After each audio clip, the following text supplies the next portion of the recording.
They can find they can find my social media, and then they can find me. It's not even hard. I can't believe you just doxed yourself. Wow. Come tell me how much you love these shows. Yeah, someone come tell me how cringe I am for liking Naruto and hating the Justice Evangelion. All right. So, hello everyone, and welcome to the first episode of the Weeb Roundup. I am your gracious host for the evening, morning, afternoon, wherever you are. I'm RedMufflerMan. You can also call me Nick, because a lot of people are going to be calling me Nick, and don't get confused, so don't worry about it. And before I go into the full introductions, I'd also like to introduce who my co-hosts are for tonight. First off, without further ado, can I get my homie, the animation sensation? Hi, my name is Kai, or Cable Art, or Cable. I am a board artist on Farfetched. I did some stuff on Hell of a Boss, and I'm also doing some stuff on Epithet Erased. As Nick pointed out, yeah, I do a lot of like animation-esque stuff. It's great to be here. Great to be hanging out with my homies and just talking about anime. You know, as you do. As you do. And we'll get a little bit more about our premise here in a little bit. But now we have my other homie, the greatest prosecutor I have ever met on the face of the planet. Ace Attorney Stan extraordinaire that also has a huge dislike for a certain anime that we'll be talking about a little later. Can we not? We can. What if we didn't? What if we never talked about it? Are you sure? What if we never talked about it ever and just let people try and figure out what my least favorite anime of all time is? Well, and then they're gonna find out what my least favorite anime is, and then they're gonna be like, wait, but what about all the fan theories? What about those? And then I just tell them, you know, SNK just sucks, bro. Damn it! I was gonna play into the mystery. I was gonna be like, well, you see, we have this section in the outline literally called Lana Cuts a Promo. I was gonna build up to the mystery, and then you just said no! Well, at least now they know what they're getting into. I really hate fighting games, dude. I can't play SNK. I just don't know the combos. I fucking hate Metal Slug. King of Fighters, garbage. I can't do it. Oh, God. But my name is Svetlana. My name is Svetlana. I am not a lawyer. Don't let anyone tell you that I'm a lawyer. I can't. I play. I voice a lot of things online, or I used to. I was in a Yu-Gi-Oh movie once. That was kind of cool. And I play a lot of competitive games. And I'm putting out an audio play sometime this year about Pokemon. So go check it out. I fucking hate the fact that I forgot you were in a Yu-Gi-Oh movie for like 20 minutes. Because it's like the one thing it's like whenever I introduce you to people, I'm like, yeah, I have this friend. She was in a Yu-Gi-Oh movie. And they're always just like, what? Yeah, she was almost run over by Joey Wheeler. Yeah, I was actually assaulted by Joey Wheeler. I mean, who hasn't been assaulted by Joey Wheeler? Yeah, but I have evidence to sue him, and you know, he still hasn't paid me. All I have is a picture of his voice actor at a movie premiere. Also, there's that one time I embarrassed myself in front of the creator of Yu-Gi-Oh, but we can talk about that another time. Oh my god. All right, and then real quick, now that I've let my co-hosts introduce themselves, a little bit about, I guess, me real quick. So let me take off the dumb sunglasses so I can actually be a human being. Joke's on you. There's actually another pair of glasses underneath because I am a powerful demigod. Because he's Shikitono. Because I am Shikitono. All right, so hello, once again, I'm RedMufflerMan. I'm a content creator, voice actor. You may know me from my work on some of the other things on Geek Culture Explained and Comics Explained. You always hear Rob talk about a guy named Gordon doing editing. That's me. And I've been working with the channel for like a really, really long time. And then the corporate gods from upon high, who shall remain nameless for the moment, was just like, hey, you like anime. You have friends that like anime. Why don't you do a show where you talk about anime? And I'm just like, okay. And so here we are. We are here now, and we are going to talk about various anime and anime accessories. and I'm happy to be here. So I think without further ado, we have gotten our intros. We got our intros on the roll here. We're on a roll. Relatively well, yeah. All right, now you can turn off the video. Oh God, the YouTube algorithm is gonna kill us. Oh, this is gonna be a disaster. All right, so the first thing is we thought it would be a little fun to kind of introduce ourselves, to talk about kind of, you know, seeing that this is an anime show, kind of talking about like what anime that we kind of like, what we kind of dislike, seeing, kind of essentially getting to pick our brains, and you're gonna kind of see like what we're into overall and kind of what you're gonna be expecting from this little group of like weird nerds, essentially.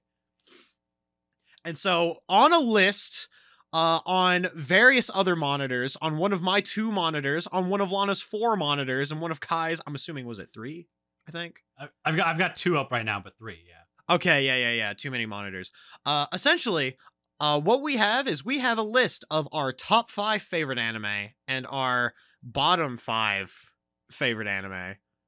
And Her bottom 5. Bottom 5 favorite. So yeah, your bottom 5 favorite anime. So my 6th through 10th. So it's the top 10 list. All right, let me rephrase that. We have our top. Now, here's the best part about my top 5 and bottom 5. It looks like a top 10 list. It really does. Mine looks like a top 10 list. Like, you could make this a top 10 list for like any weeb, and people would believe you. So, yeah, we put down a list of our top 5 favorites and then our bottom 5 garbage piles. Essentially, like essentially for me, this is like the garbage pile shit of the shit that, like, when I see it, I get sad thinking about it. Whereas my top 5 are shows that are just like I could just kind of watch this and vibe at like any time, really, and just kind of go about the rest of my life and feel happy about things, you know. And I guess which of us should start here? Should I do it as the de facto leader, or should I save mine for last? I feel like. I think mine is the least educated. We could use mine. Yeah. Okay. I think getting me out of the way is actually the smart idea. Okay. You bring that up. This is my idea. You bring that up. However, I want to say yours is very radical. So I think I'm gonna make the executive decision. Kai. Yours are far less likely to get us burned at a pitchfork or burned at the stake. We're far less likely to get burned at the stake if we start with yours. All right. So we go top 5 then worst? All right. Yeah. Top 5. No particular order, because a lot of these shows, you know, I like them all equally. It's just, if I had to say what's the number 1, it's got to be Gurren Lagann. It's got to be Gurren Lagann, 100%. Tengen Toppa Gurren Lagann is my favorite show of all time. I watch that show literally multiple times in a year, just whenever, at least 4 times a year. I watch that show. Mm-hmm. Like it means a lot to me. It definitely is what inspires me the most when it comes to my own, like, you know, like art and animation. It's just something that like I hold very near and dear to my heart. Second, because of course I have to put it on here, Promare. Fucking love that movie. It's just Gurren Lagann 2. But with boys and they kiss. That is not the way I should summarize Promare, but you know. No, it's accurate. It's accurate. Like, yeah. I'm gonna say it. I'm gonna say it right now. The reason why I made my faces just now is because I'm looking over at my list and I'm like, fuck, I didn't put Promare on there.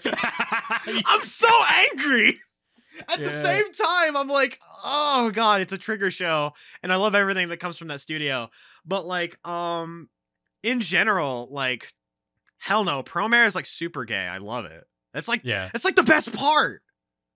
Like, fuck. No, it's great. Third, I'm gonna say Lupin the Third. Just as a franchise, not anything particular. If I had to say one thing specifically, I guess I would say Cagliostro, just because, you know. Good movie, fantastic movie. I would say it is just like required viewing. If you want to understand filmmaking and animation, I'd say it's a good movie to like take from. There's a lot of very smart things in that movie. The movie's production cycle was, I believe, was like 4 or 6 months. Like, it was ridiculous. It's like Miyazaki was a fucking genius when he put that together and like actually got everybody to make the movie as well as it is on time. It's like, God, that was his first directorial movie. It's amazing. Fourth, JoJo's Bizarre Adventure, just because it's a very comfy series for me. Part wise, but I would say my favorite, probably 4, just because I love the atmosphere. I love the scope of that entire part.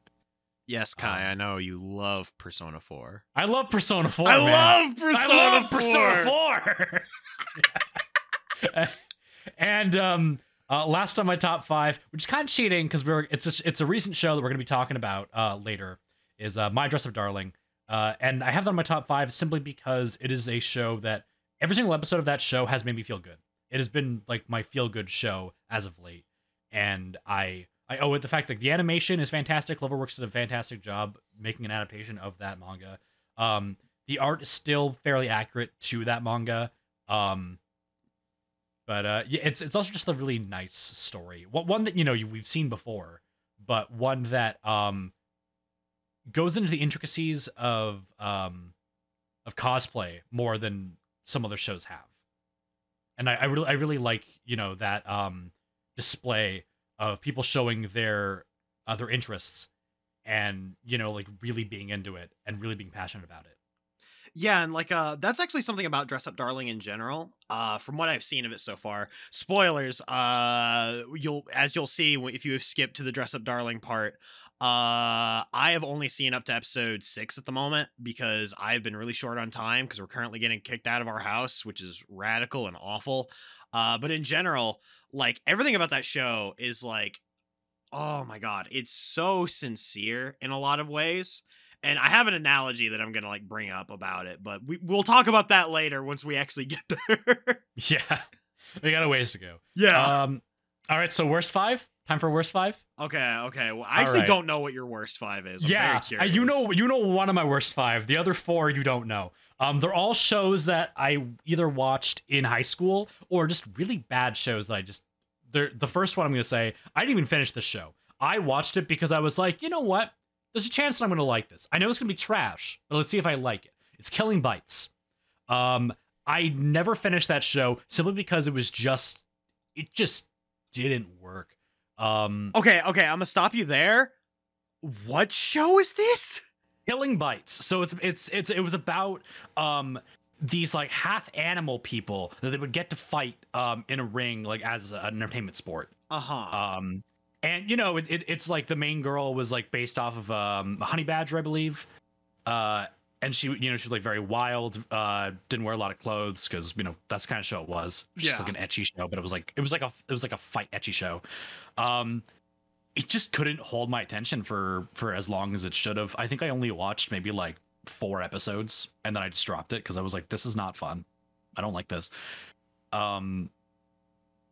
Second, I don't remember much about this show, but I did watch it in high school and it was bad. Demon King Daimao. It was another ecchi show. Hold up. I have to look this up. This name is sounding familiar. I'm getting like some fight or flight shit here going on. So I'm pretty sure I watched Demon King Daimao on YouTube, along with 2 other ones on this list. I watched on YouTube, so that kind of dates it to like back when I was in high school. Okay, hang on. Okay, so I definitely have seen screenshots of this, and it looks like some high school DD shit. But my question is, you watched this on YouTube. Was this during the fabled era of YouTube where you had to watch anime in 3 succinct parts? Yes, it was. It was also, that weird era where like you could see some anime that, showed nudity on YouTube, and like you still can with certain shows. That being said, the next show is definitely still in that category. Girls Bravo. Fucking bad show. I don't know what to say. It was just a means to be like here throwing, like pretty girls in your face.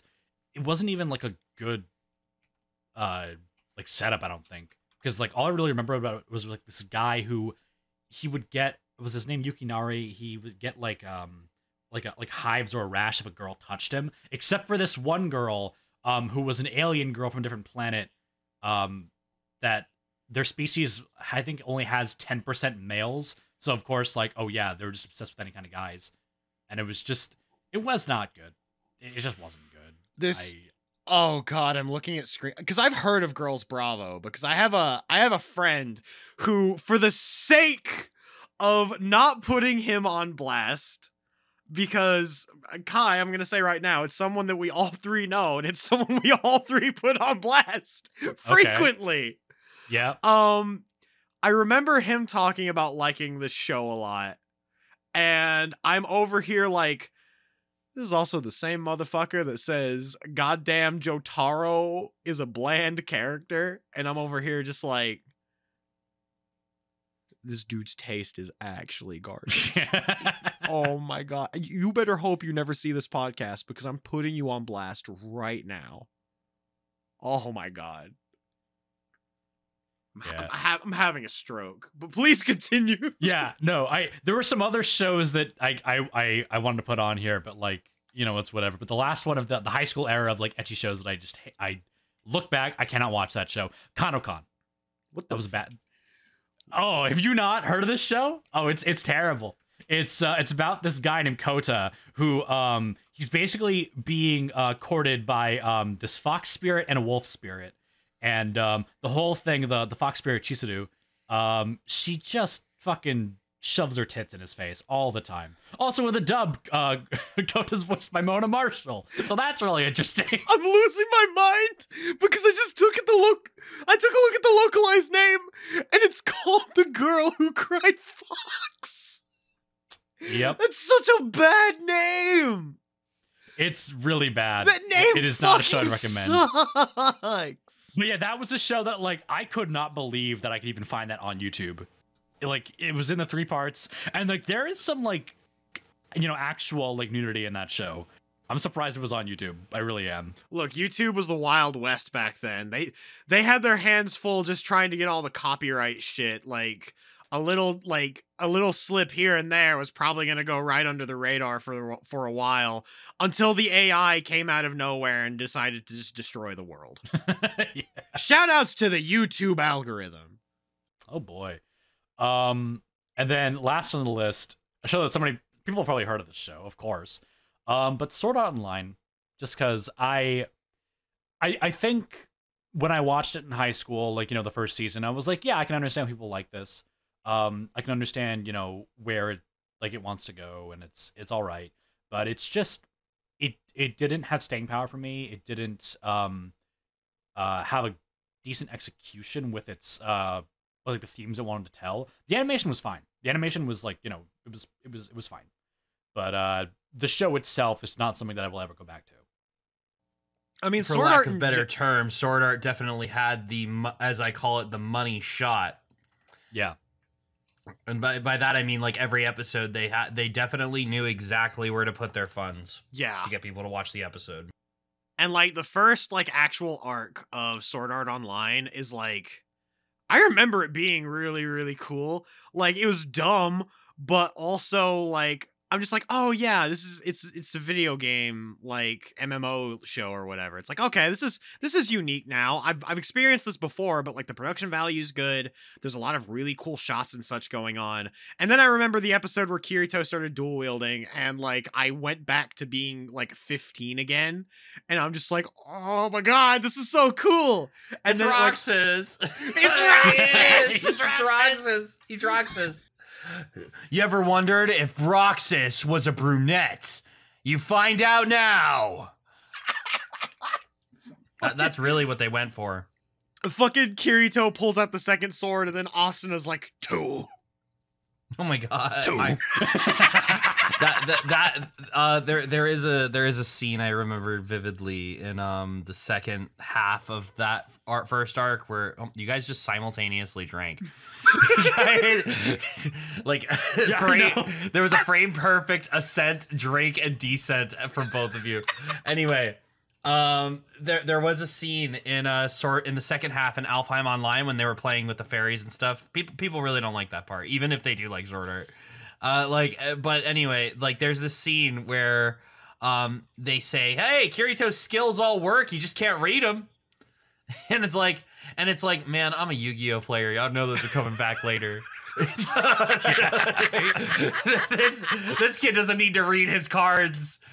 He fought Heathcliff. So when he's dual wielding the second time, like when he reveals that he can still dual wield in the second season, I thought that was like the smartest thing Sword Art Online ever did.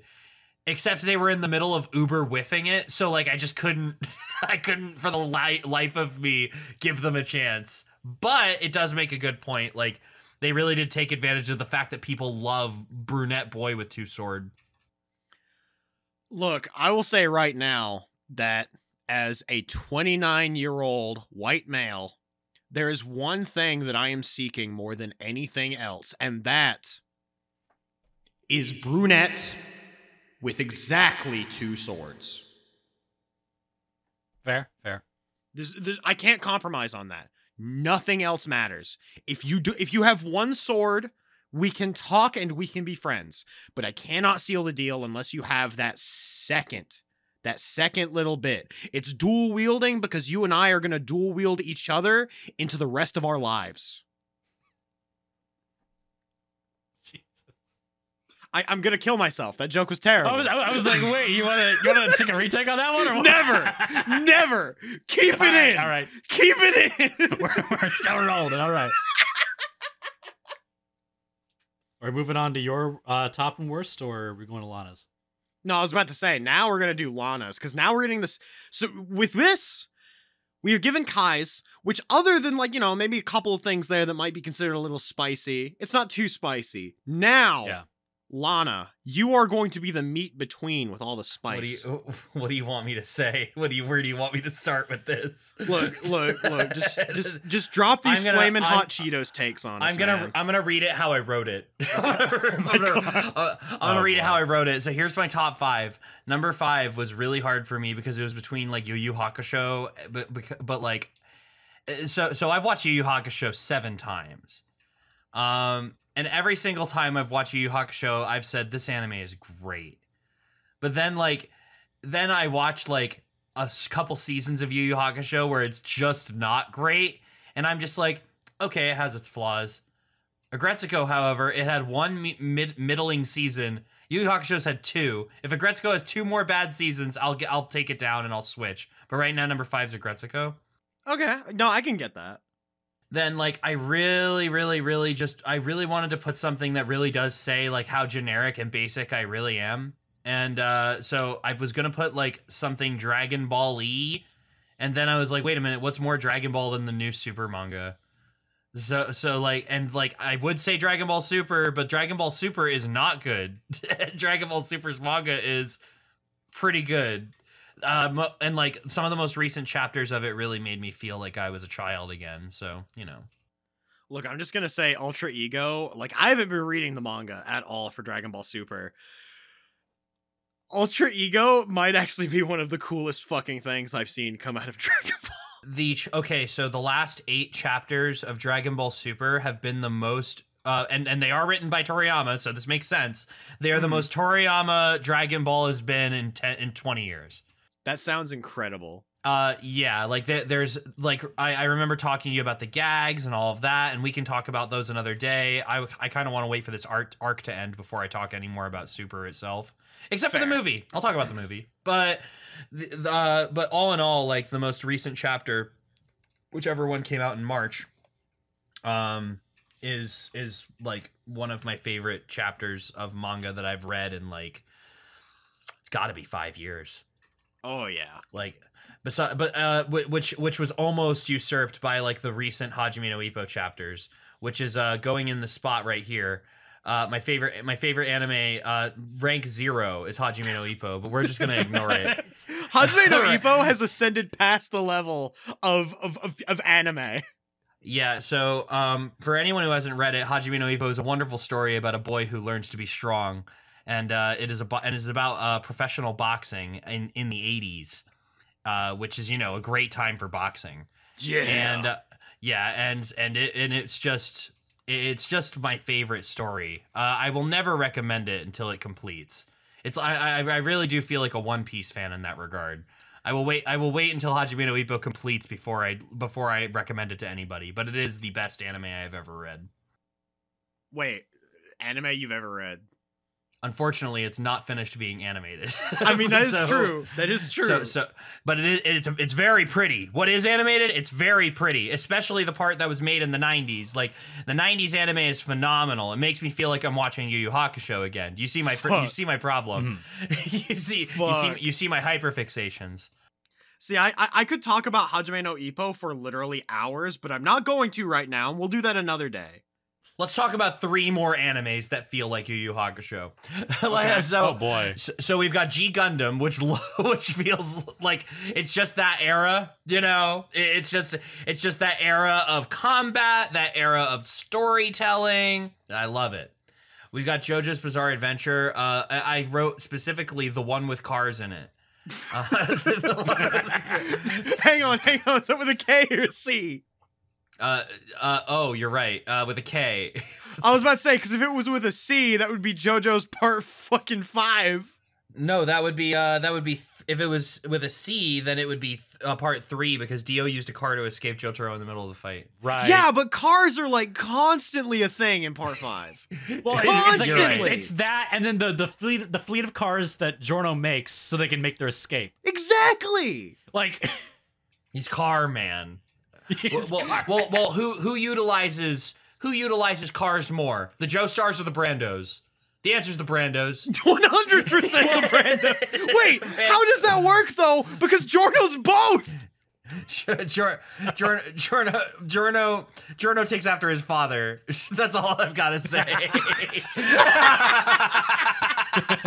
Okay, you know what? Use with that what you will. We're making a tier list later of who uses cars the best in JoJo's. Oh my god. And it's just cars standing there going, ah! As the ultimate life form when the thing came out of his arm. Like, it's just that scene. And then my number one anime. Well, I say Hajime no Ippo is rank 0. Every single time I think about this anime, I think about it just a little bit more, and this is actually rose tinted glasses bias. Yu-Gi-Oh! 5Ds is my favorite anime of all time. You will hear me say it. You can walk up to me. You will go, what's your favorite anime? And I'll say Yu-Gi-Oh! 5Ds. The answer is Hajime no Ippo, but my favorite anime is Yu-Gi-Oh! 5Ds. There's nothing you can do to change my mind. Yeah, and what is it? Like, I've actually been watching 5Ds in my spare time. I've been watching the dub, so I'm doing it wrong. You have been doing it fucking. But yeah, hang on. I want to get that same experience of, like, you know, when I was a kid, waking up Saturday morning, go watch 4Kids. And go watch like, GX. I wanted go watch GX. That's At least GX's dub is funny. Yeah, no, Lana. We still have the greatest delivery of all time of, I need to get rid of his ogre. I'm now getting rid of my ogre. What? Yes. And it's just the same voice actor talking to himself. It's great. It's so bad. God. So there is a side note though. If you do wanna take a look at Yu-Gi-Oh! 5Ds, but you don't want to watch 134 episodes of anime, there is a retrospective on it that's very good. Yes, the one by Foxcade. Yes, yeah, you know what? I'll make sure to link that somewhere in the description, like a good YouTuber. They're a very smart individual. I'm very happy that somebody decided to take the time. I wish I took the time. I'm jealous, really. Anyway, let's get to my least favorite 5, and I wrote them in order from least favorite to least favorite. My number 1 least favorite anime is Sword Art Online, just because I invested so much time into it. And didn't like it, and I kept saying to myself, like, maybe I'll like it, and like I definitely Stockholm syndrome myself into believing that the ending of the first arc was perfect. Oh my god! Like, speaking as somebody who I watched up till to Gun Gale, I watched that too. It was bad. I beat that. I beat that too. It was awful. I was miserable. I have a friend. His favorite he tells me he loves this show, and whenever I go, "Are you having a good time?" He goes, "No." He said, but then like new arcs come out where they're like, "Yeah," and let me tell you, and I said, they really know where to put the money. Oh man, there's no company like the people who animate Sword Art content that knows how to put money where it should be to make something look good. Whether A1 is a good studio. Like Yeah. Studio A1 is very good. They put out some really good stuff. The issue is that as a studio, they tend to stretch themselves a little too thin in places. So you get these weird bouts of inconsistency where one production they put out will be like one of the prettiest fucking things they ever did. And then another thing that they put out is just like, wait, what the fuck is this? Yeah, and I feel like that's mostly whenever they do stories that like they have not that much control over. Mm-hmm. Or in the sake of Darling in the Franxx, when they have too much control and it was just bad. I'm sorry. Okay, Darling in the Franxx was oh god, I'm going. Well, here. because you know the story behind that, right? So like Trigger left halfway through. Like the ending was just A1. Yeah, literally what ended up happening is halfway through production, Studio Trigger is like, we're gonna work on other stuff. Bye guys. And they just left. And they're like, they left. And then they still went to space. They still went to space. Trigger wasn't there. And they went, all right. and then giant robot in the sky, because why not? And it's okay. All right. It's a Trigger show, so fuck it. Yeah. Anywho, continuing now, Lana. My next anime. So like I had a really hard time. So I originally wrote Blaze Blue Ultra Memory. But then I started to like list off video game to anime adaptations in my head, and they were just really bad. So I just wrote any video game to anime adaptation I'm just going to immediately say I don't like by principle, and then if you could prove me wrong, I'll let you. I'll give you the shot. Depends if the Tekken show is going to be any good. Yeah, I'll give anything a chance if I liked the video game. So there's a lot. There's Fate Unlimited Blade Works. There's Fate Heaven's Feel. There is Grand Blue Fantasy. The second season of it is like fucking fantastic. Trying to think of other ones off the top of my head, but like there's definitely good game adaptations. It's just there's also some, garbage ones. That's just how anime works. That's just how media works. But now I'm like trying to think about this really hard, and I am kicking myself in the ass right now. There's some that have been announced that I'm like, okay, they're probably going to be good. Like the what is it, Arknights, Nier Automata, is it Automata? It's Automata, yeah. Yeah, Automata. And then there's also, I mean, I guess would you count like Kanda Collection and like stuff like that or no? I would count Konkole. Konkole anime is better than anything else that has ever come out of Konkole. Yeah. Oh my god, shoutouts to boat waifus. Oh my god. Those were good days. So my third is Makaku City Actors, which is mostly just because like they just fucked up the animation budget. I really like the idea, and then it was just kind of So I have some words about Makaku City Actors, but real quick, for those at home that aren't in the know, because I feel like that's kind of a deep cut. For those that don't know, Makaku City Actors is essentially a novel series / concept album, like full of like Vocaloid songs, essentially, that like tell like a progressive story with each track based on a character. And it blew up to incredible proportions online, to where like a ton of people, even like in the West, randomly started like learning about it and being like, yo, this shit's really good. And that shit was really good. The music slapped. So it's like, he puts out an album, and it's like, yo, this is incredible. And then the guy's like, hey, I put out a light novel based on the music. And I'm like, oh, okay. And then you read the light novel, and you're like, oh, this kind of sucks. And then they're like, we're making an anime. And I'm like, oh, this is going to be good, right? Right? Yeah. A lot. Also, there was a lot of people that were telling me to watch this. And then I was like, okay. and then I watched like a couple episodes, and it just like tired me out. It's so bad, and it sucks because the best part about that show is like you'll be doing a thing, and then suddenly they'll play one of the concept album songs, but it's like with an actual vocalist, and you're just like, yo, this sounds so good. And then it's like, oh, okay, we're watching a little cool music video, and then you get back to the show, and you're like, no, bring back the music. That's way better. And I'm still angry. I'm still angry about that show. All right. So my last two are where things get fun. My Okay. fourth least favorite anime is the original run of Neon Genesis Evangelion. We're about to fight.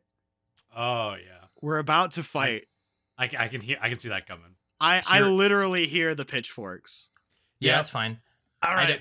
I had no emotional attachment to a large portion of the characters during my official watching of the show, or my original viewing of the show. When did you watch it, actually, out of curiosity? When I was- jokes aside. My first time watching Eva was in high school, and then my second time watching Eva was like in my sophomore year of college, and then and then I watched the end of Eva, and I was like, okay, and like because I'm one of those people who like it takes a lot to make me not watch the whole thing. The only reason I didn't finish Makaku City Actors was because it was around the time that I was watching like 9 things and finishing school. But I watched Eva because it was all done already, like by the time that I knew it existed. So Yeah. it was just so easy for me to just kind of do it. So I finished all of it, but I finished it all in like such long increments, and then like I have absorbed all of the content vicariously over the course of my entire young life. And I just never related to any of the characters in the original content. And then I watched the new movies. And while I hate the original Evangelion, I love these new movies. Love all 4 of them. They're some of the best movies I've ever seen. I still need to rewatch the 3rd and then eventually watch the 4th, but like Evangelion with me is like a really complicated place for me because I used to actually join you in the sense that I thought the TV series was garbage for a very, very long time. And then I rewatched it again after like I had a lot of like life shit happen, and I'm just like, I kind of get this now. Like a lot more. Like I was able to like empathize with like a lot of Shinji's plight in terms of like he doesn't want to do the shit that he's being told that he has to do. He's being told that it's his duty and whatnot.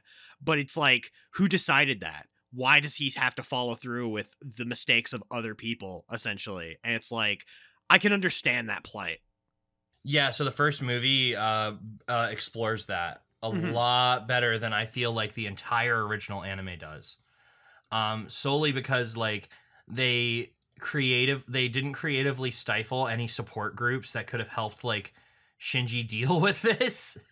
So it just felt like everything was poorly handled, like creatively with like the characters, because they had like a certain vision back then. But it seems like they've redefined their vision.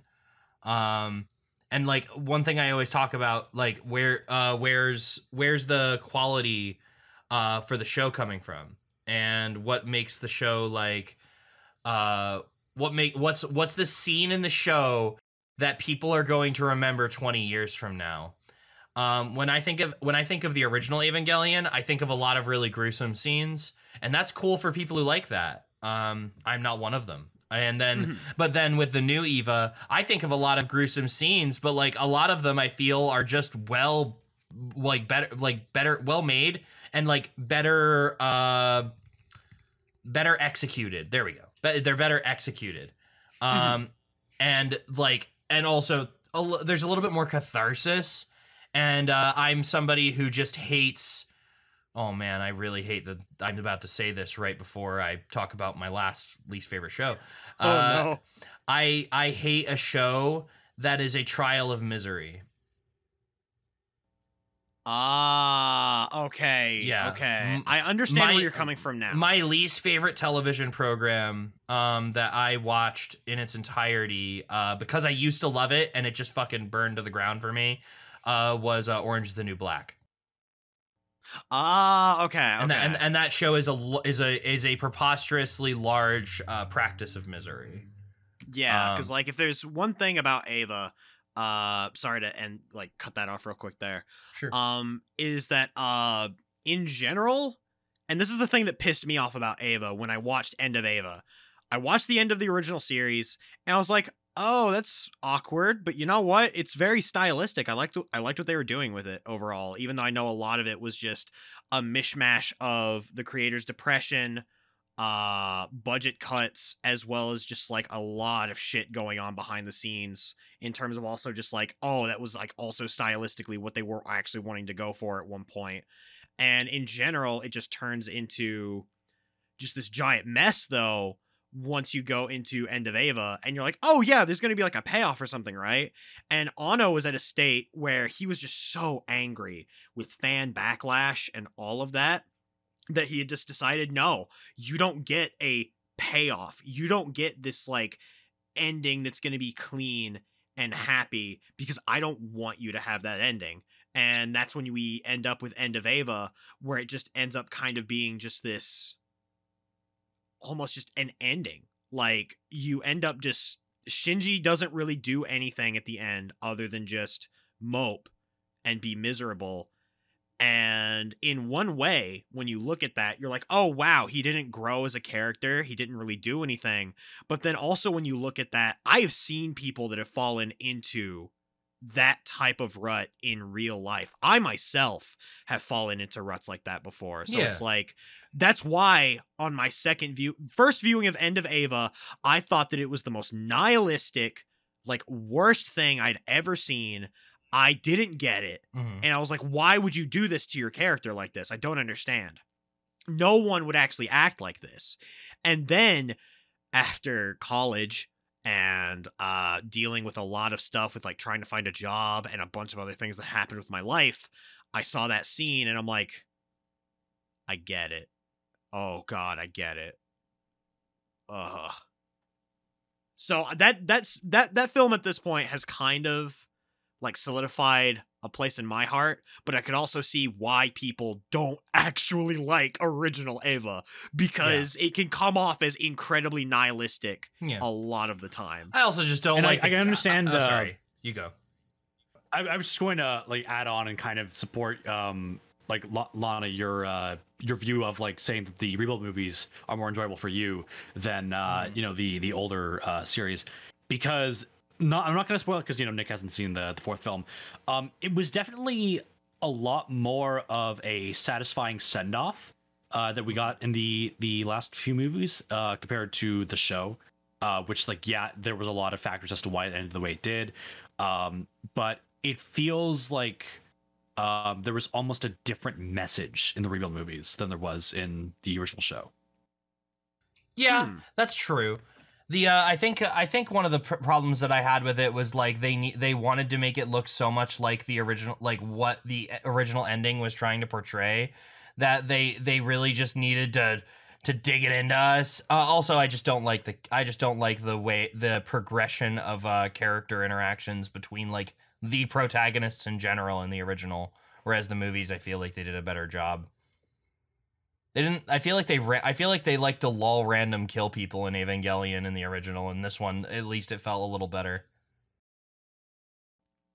I wouldn't say it's lull random, mostly just because they're going for like a very specific theming, I feel, with that type of stuff, and that like tragedy is something that can come from nowhere, and we have like no real control over it, as just like an allegory for what happens in life. But we're going way off if I'm starting to talk about themes again at this point, because whenever I start talking about themes, I don't shut up. Right. Yeah, Lana still has one more under Yeah, we still have to talk about that, and then I have my shows I have to talk about. Yeah, okay. Oh boy, okay, well, my last one's Attack on Titan. Anyway, Nick, if you want to start your top 5. Oh my god. I'm just gonna brush that off. Okay. My fifth least favorite anime is Attack on Titan, and only because Studio Mappa did so well in the last couple of episodes is that it stopped being my number 1 least favorite anime of all time. Damn. Yep, it is. It's quite literally 4 episodes of animation changed my mind a little. So, can I also still say though, you know, Studio Mappa did a good job changing your mind.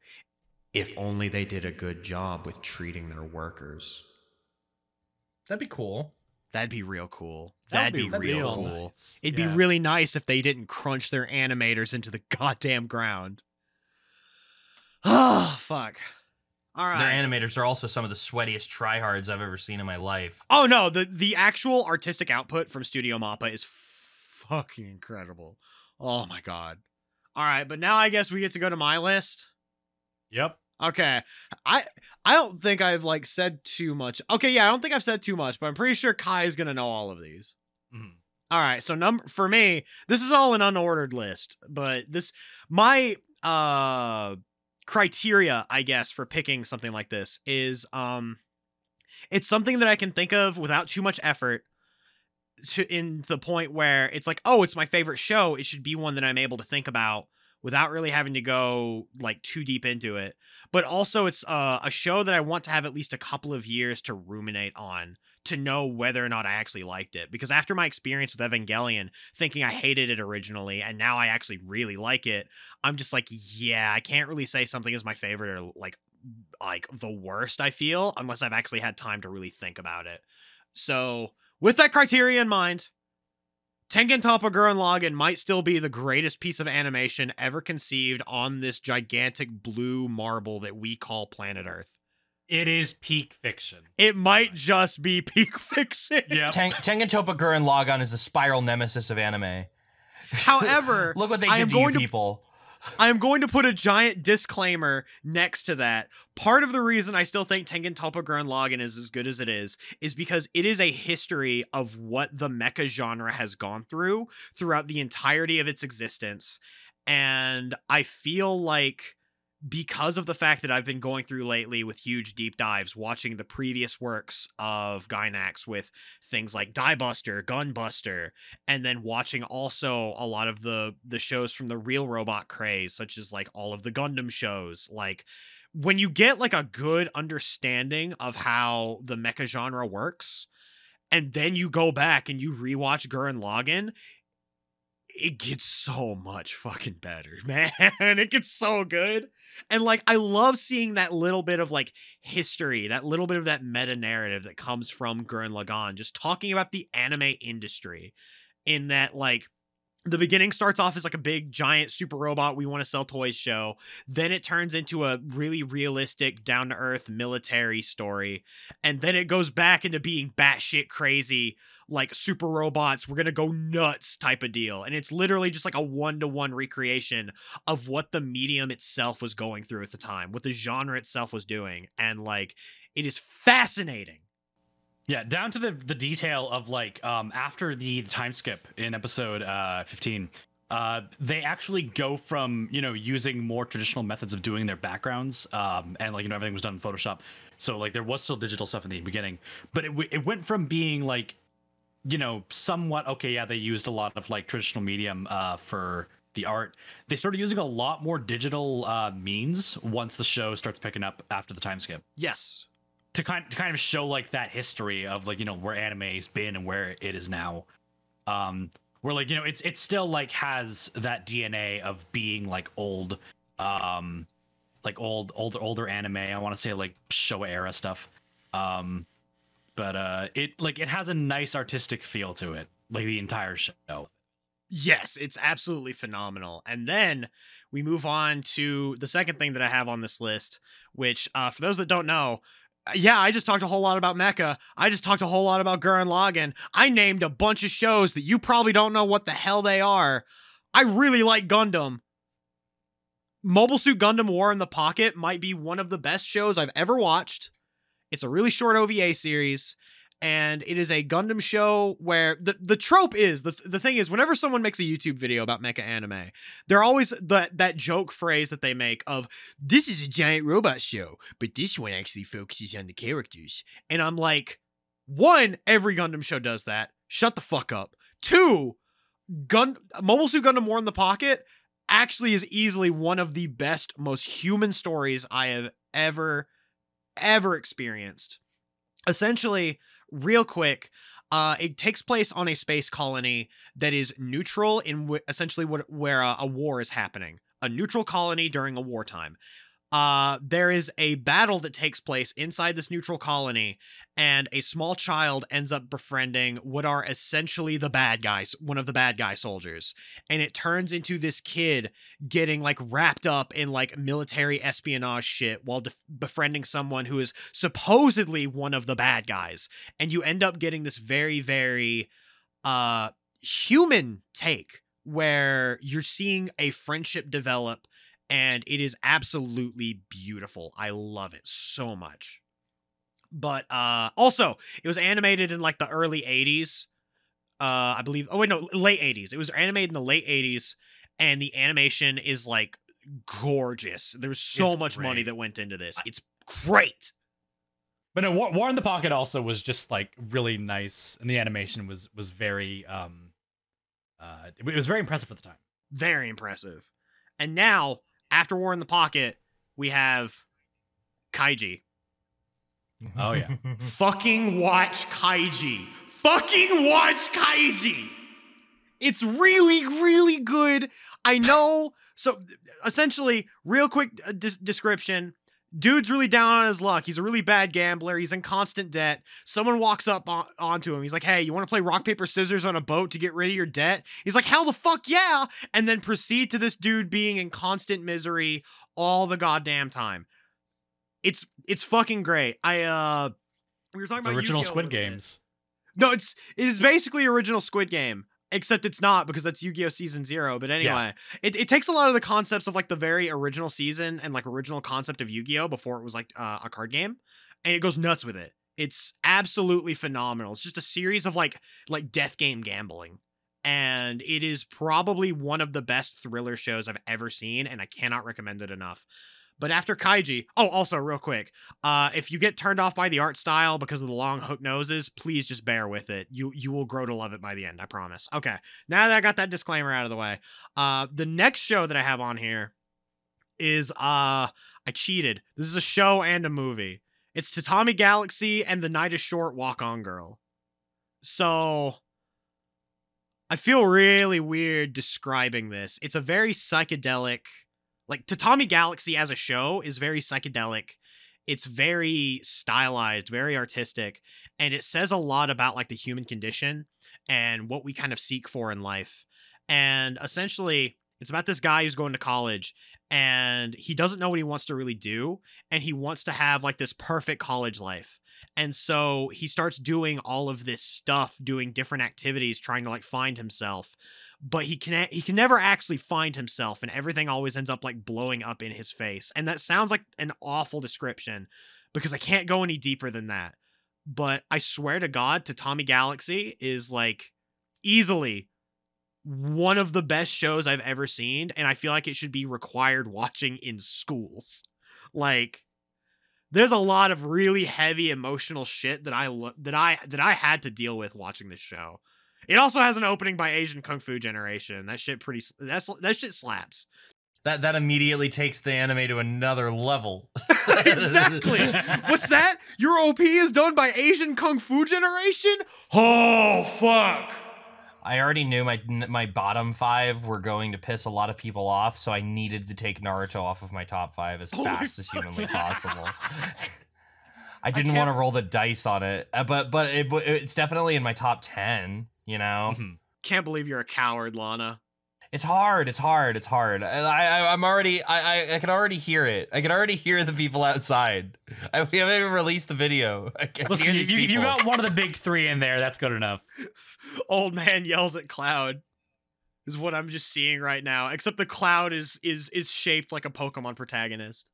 All someone has to do is go on their Hulu and look up the Yu-Gi-Oh movie and look for my name. And they can find my social media, and then they can find me. It's not even hard. I can't believe you just doxed yourself. Wow. Come tell me how much you love these shows. Yeah, someone come tell me how cringe I am for liking Naruto and hating the Genesis Evangelion. Oh my god. It's not a hate. It's a strong dislike, if that helps. You know what? That's fair.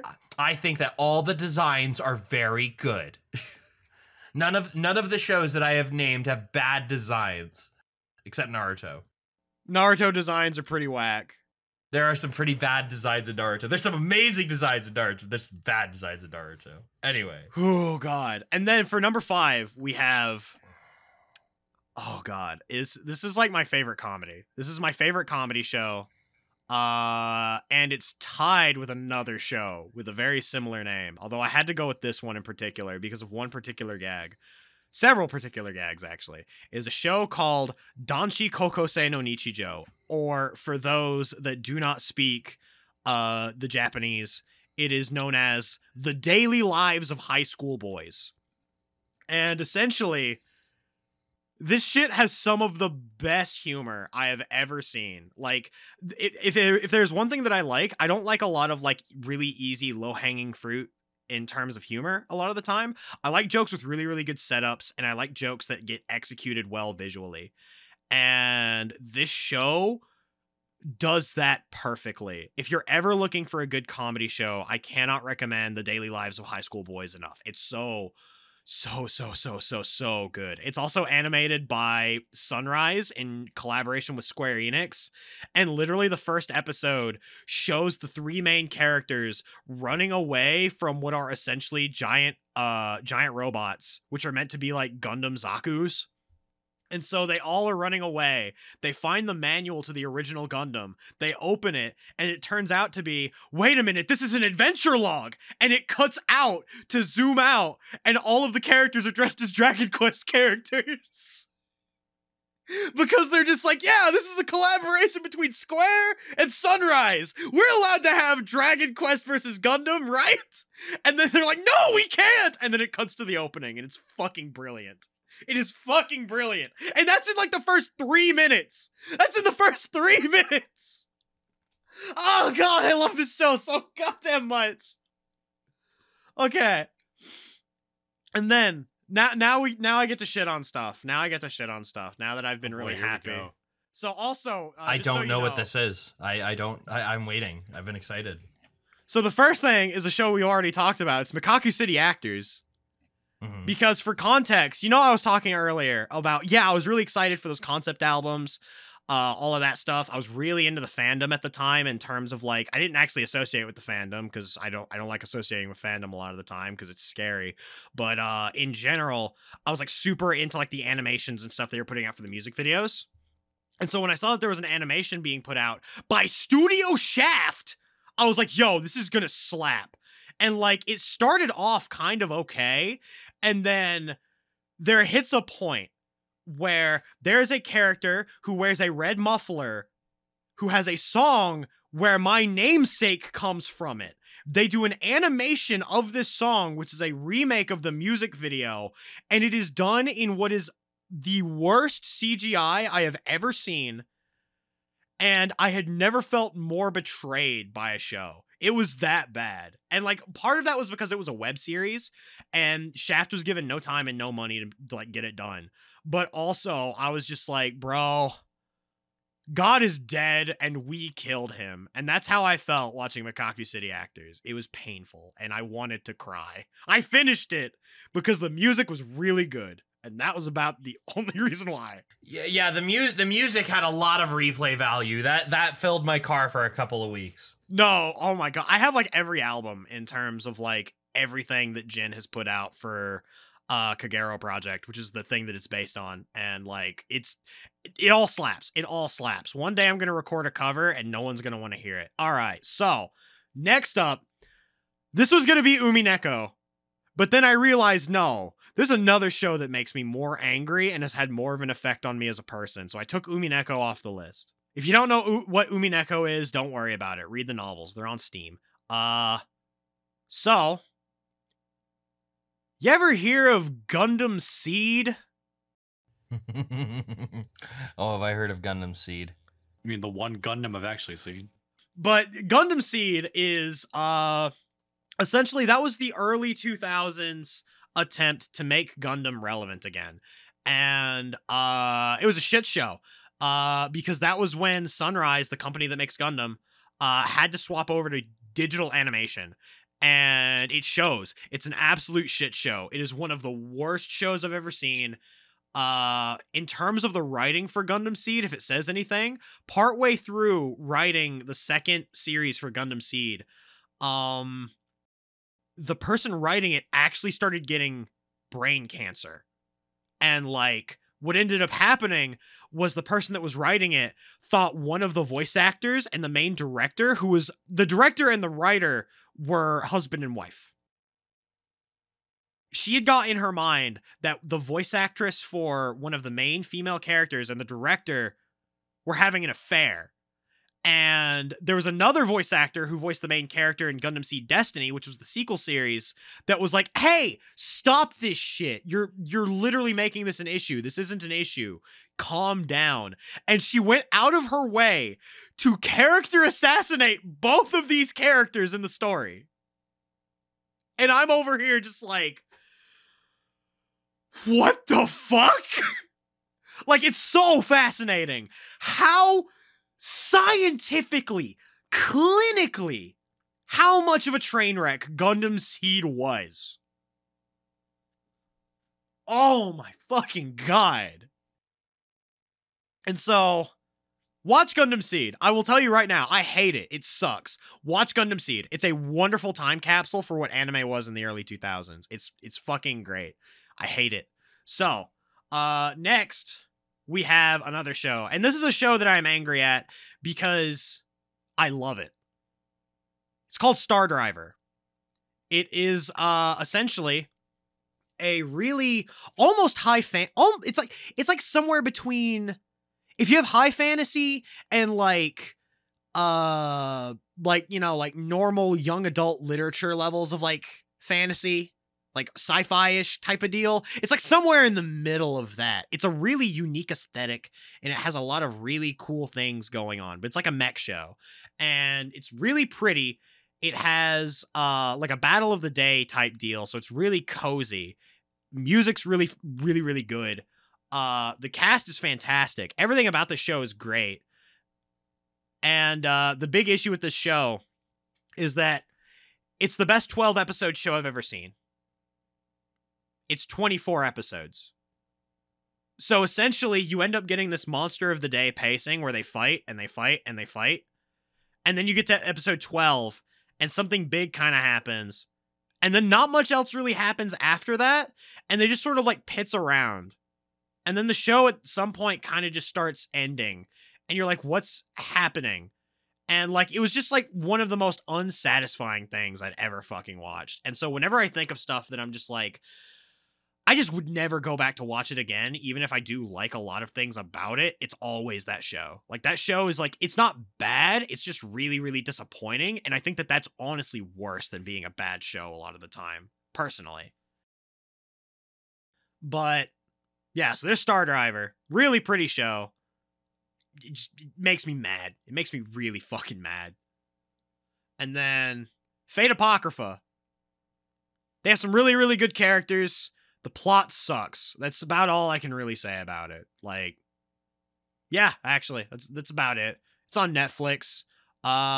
If you don't know anything about Fate, there's a lot of YouTube videos. You can just search up one of those and be all like, I don't know what Fate is. And then someone's going to have like a 50-minute video essay talking about it, and you'll get yourself caught up. Or you can watch Fate Apocrypha on Netflix and be angry about it like I am. I could go into detail on exactly why, but I'm like, we need to get to this next section. And also, I want to talk about my fifth one, which is, funnily enough, from the same studio that did Star Driver, and a similar genre to Star Driver. This is a show called Captain Earth. And, okay. Captain Earth was Bones' attempt to make a super robot show. The show kind of just pitzes around. It's really paced badly. You usually can't tell what's going on a lot in terms of the story itself. But also you have all of these wonderful characters, really good designs for everything, really good music, lots of shit about this show that's like really, really good at a surface level that is wasted. And that's kind of my thing, is that like, the thing that pisses me off more is I would much rather you have a bad show that's bad. A bad show that's bad has merit in the sense of I can kind of watch it a lot of the time. I can laugh at it and I can kind of see what I want to do and don't do in my own work watching it. if I see a show like Captain Earth or Star Driver or Old Noah Zero or like stuff like Mikaku City Actors, where it has a lot of shit that I like about it, but then the execution falls so fucking flat in some way that it just ends up tanking the entire thing. I think that that's like the worst thing that you can do for a show. And it is so fucking depressing when it happens.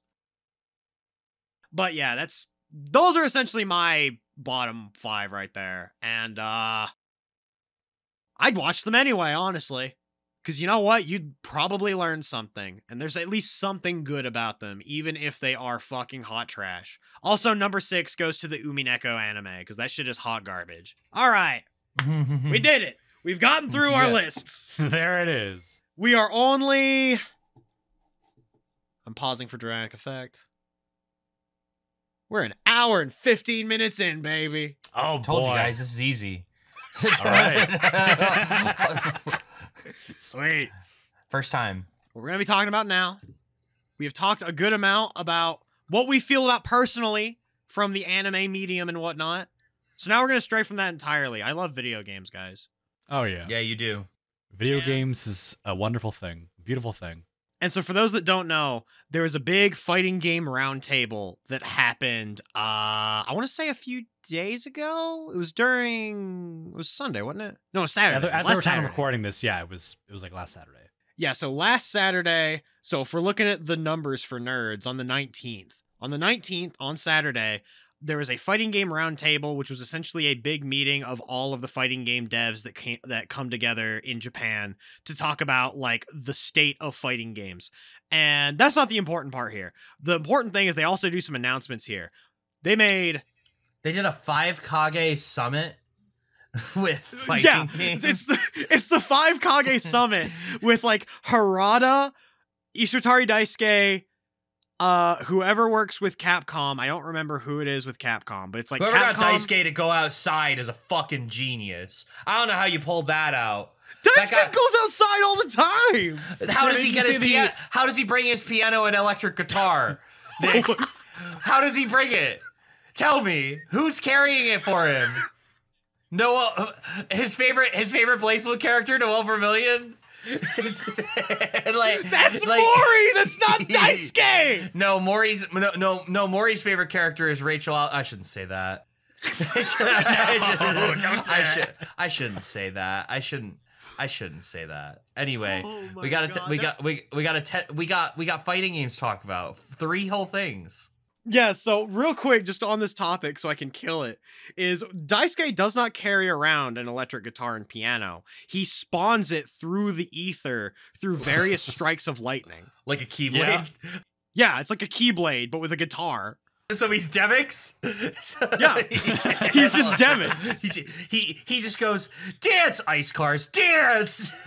No, he pulls out the guitar, and then it's like he spawns the guitar, spins it around, and he starts playing the Milia versus Zato theme, just like. But we have gone far too off topic. So there is a fighting game roundtable discussion essentially, and at this roundtable they also do announcements. And what they ended up announcing was an anime series that is going to be airing on Netflix for fucking Tekken. And like they put out a trailer for it, and like it's all 3D for the most part. There's some 2D animation, I think, sprinkled in places, but in general, all of the characters look incredibly on model. It's going to be an adaptation of what looks like Tekken 3, and it looks so fucking nice. And the one thing that pisses me off about this announcement, though, is they put out this really, really pretty trailer with some really bomb-ass action scenes. All of it's voiced in Japanese, which is going to be weird for Tekken, because a lot of Tekken characters have never gotten Japanese voices because they always speak in their own language. But so they're putting out all this really nice animation, and they're like, Netflix. And I'm like, okay, that's cool. Who's animating it? Yeah, because they're not vocal at all about what studio it is. Like, from the look, I would be like, okay, what are the studios that, like, do a lot of CG stuff that, like, would put this off? I'm thinking Kamikaze Doga, Sanzigen, Studio Orange, I don't know. But, like, it doesn't look like Orange. It doesn't look like Sanzigen. So I'm like, maybe Kamikaze Doga?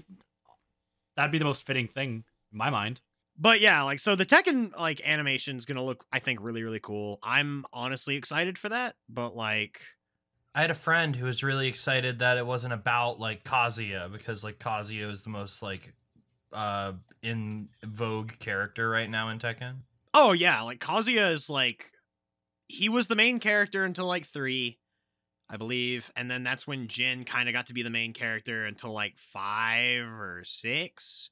And then they're just like, what if we made Kazuya just like a big deal again? And like, oh no, he was the main character until like 5, and then in 6 you had Lars. And Tekken 6 has a lot of fucking backlash to it for a lot of reasons. One of them being the cast, and the other the fact that Bob was grossly top tier, and there were like 2 characters that you could play in Tekken 6 at high level. And then Tekken 7's like an incredibly good video game. But in terms of who the main character is, all I know is that it focuses a whole lot on Heihachi versus Kazuya. And then like Jin Kazama runs a Zaibatsu company, and he's a suit. Like he's a capitalist man, and that's like really all I could tell you about him, other than the fact that he is also Sasuke from Naruto. So that's the Tekken storyline in like 10 seconds, I guess. Yeah, and then they announced one more thing. This was the announcement that I was more excited for, and I've been gushing about it for this entire time. So, I am a Guilty Gear player. I have been an anime fighting game player for a very, very long time. Guilty Gear is definitely one of the games I have fucked with the most. And they revealed a new character. This character was the first character I ever tried to learn in Guilty Gear. Their name is Testament. And this character is a really, really big deal for a lot of reasons. One, Testament's like a really, really old character. They've been around since the original Guilty Gear. They're really fucking cool. And like, they've always been really androgynous, essentially. And so they decided for Guilty Gear Strive, we're going to play this up. We're going to play this up super hard. And they essentially ended up announcing, for, I want to say, all intents and purposes, in terms of like big budget, like double AAA fighting games, one of the first like straight up agender characters in a big fighting game. I've legitimately had people that have like never had any interest in Guilty Gear being like, I feel like I really like this character, and I kind of want to learn how to play Guilty Gear now to play this character. And I'm just like, damn, representation in media actually does a lot. It's kind of nutty. But yeah, Testament looks good as fuck. Testament looks good as fuck. Yeah, and to add on to that, it is also very huge that Testament is voiced by a trans woman in English. Yes, exactly. I'm the name is escaping me. Kaylee Mills, I think. I think so. Yes. Hang on. I remember they were the voice of Pina in Beastar season 2, and that was a big deal. Yes. Because it was a male character they were playing. But like they also were switching back and forth between like a female register at the same time. Mm-hmm. It was fantastic. They did a fantastic job on that. Their range is actually incredible when you look at like their different roles. It is nutty. Coming out the 28th, so it'll be out 2 days before this podcast launches. I'm really good at this. Let's go. All right, but then getting away from the fighting game roundtable, but not getting away from fighting games. Real quick though, I just want to addendum. It's Kaylee McKee. Kaylee McKee? Okay, cool. Yeah. So, getting to this next little bit here, though, we got a game I'm very, very excited for coming out. Oh, yeah. This was State of Play, right? This was the PlayStation State of Play. They announced that for the Sony PlayStation 4, the Xbox One, and Steam, as well as Nintendo Switch, JoJo's Bizarre Adventure All-Star Battle R.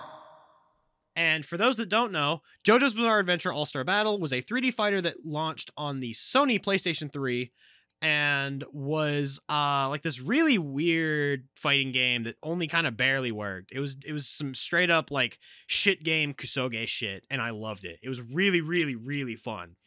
Like, it was not like a fighting game where you would play it to like the same way you would play a game like Street Fighter or like Guilty Gear Strive, where you're like, oh yeah, I'm gonna play this to be like the best. You played this because it was a really wacky fucking game that had lots of like really cool shit going for it.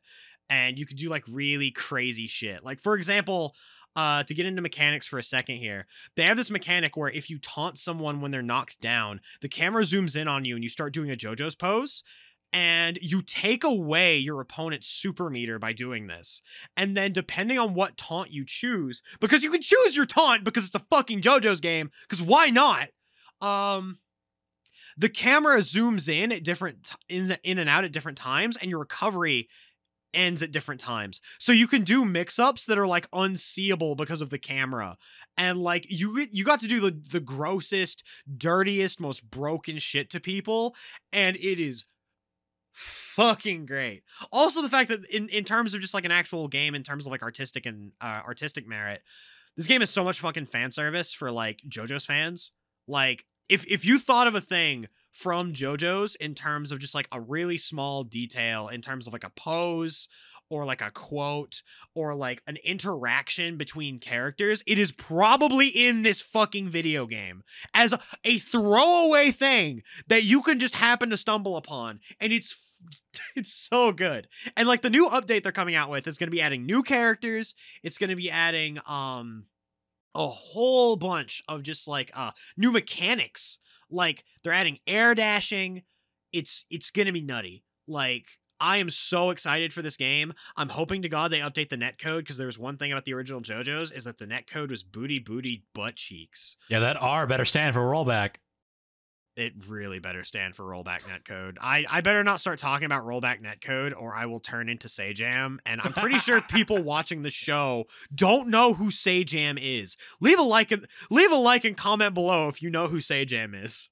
But essentially, I'm super duper excited for this game. I've been waiting for a re-release of this game for like 8 or 9 years, I think. I can't remember exactly like that, when it first came out. It was like 2011 or 2012, I think. It was like right before the anime started like stupidly exploding. But like, oh my God, I need this game in my blood. And the moment it comes out, I am going off. Oh God, it's going to be great. The last little bit of gaming news that we have was a game I think we thought was all dead.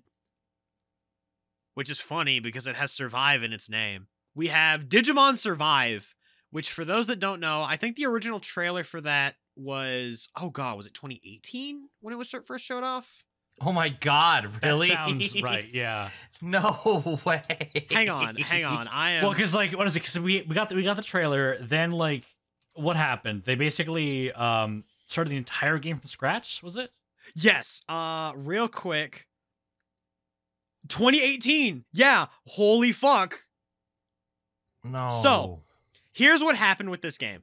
The short form version of Digimon Survive was, this game was revealed in 2018, and all it had was a fully animated teaser that was, it was anime. It looked really cool.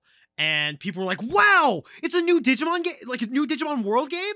This is sick, because we hadn't had one since the one that came out on PS4, Digimon World Last Order. Sleuth? No, Last Order. Digimon World, not Cyber Sleuth. That's a separate series. That's Digimon Stories. We hadn't had a Digimon World game since Digimon World Last Order, which had been quite a while, and it wasn't exactly the game that people were wanting. And we thought at the time it was going to be a World-style game. But turns out 2018 turns into 2019, turns into 2020, turns into 2021, and we had heard literally nothing. And then there was a point where they make an announcement saying, hey, this game's still in development. Don't worry, guys. And then the story gets out at some point that they had actually completely shut down the game at one point with the people that they were working with, which I believe was a studio called Witchcraft at the time. And they had just like broken ties and started over completely, making a new game.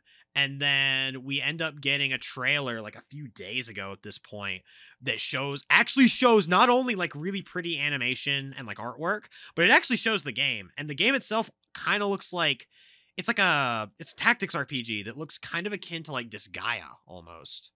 And that's kind of neat. It's super neat looking, and like I think I'm kind of in on it because it's like one of the things is that like it's all 2D animation. Even like in the overworld where like you're doing like your tactics shit, it's like Disgaea in that it is sprites on a 3D plane.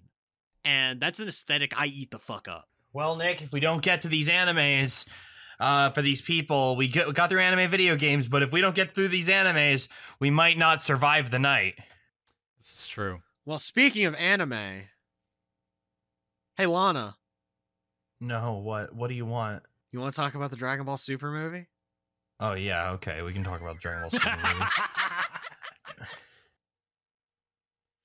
Yeah, so Dragon Ball Super it just won't animate the manga. They're just not doing it. We're just gonna have to belly up and accept that there's two things we want in the world. Yes. There's three things we want in the world now that I think about it. We want out of Dragon Ball. Sorry. Yes. Okay, because I was about to say in general, that's you're casting a wide net here. Well, if I want anything in the real world, it's 2 number 9s, a number 9 large, a number 6 with extra tip, a number 7, 2 number 45s, one with cheese and a large soda. So if what we want from Dragon Ball, however, is 3 things. Right now, I want a manga adaptation. That'd be nice. Because, you know, I'd like another anime, and I'd really like them to start getting it right, because the Tournament of Power kind of ended with a snort, you know? The Tournament of Power was kind of flaccid. I will agree with you on that. Very unfortunate, truly. The neat scenes, poor execution to get to them. Yes. We would like to see Vegeta win once, just one time.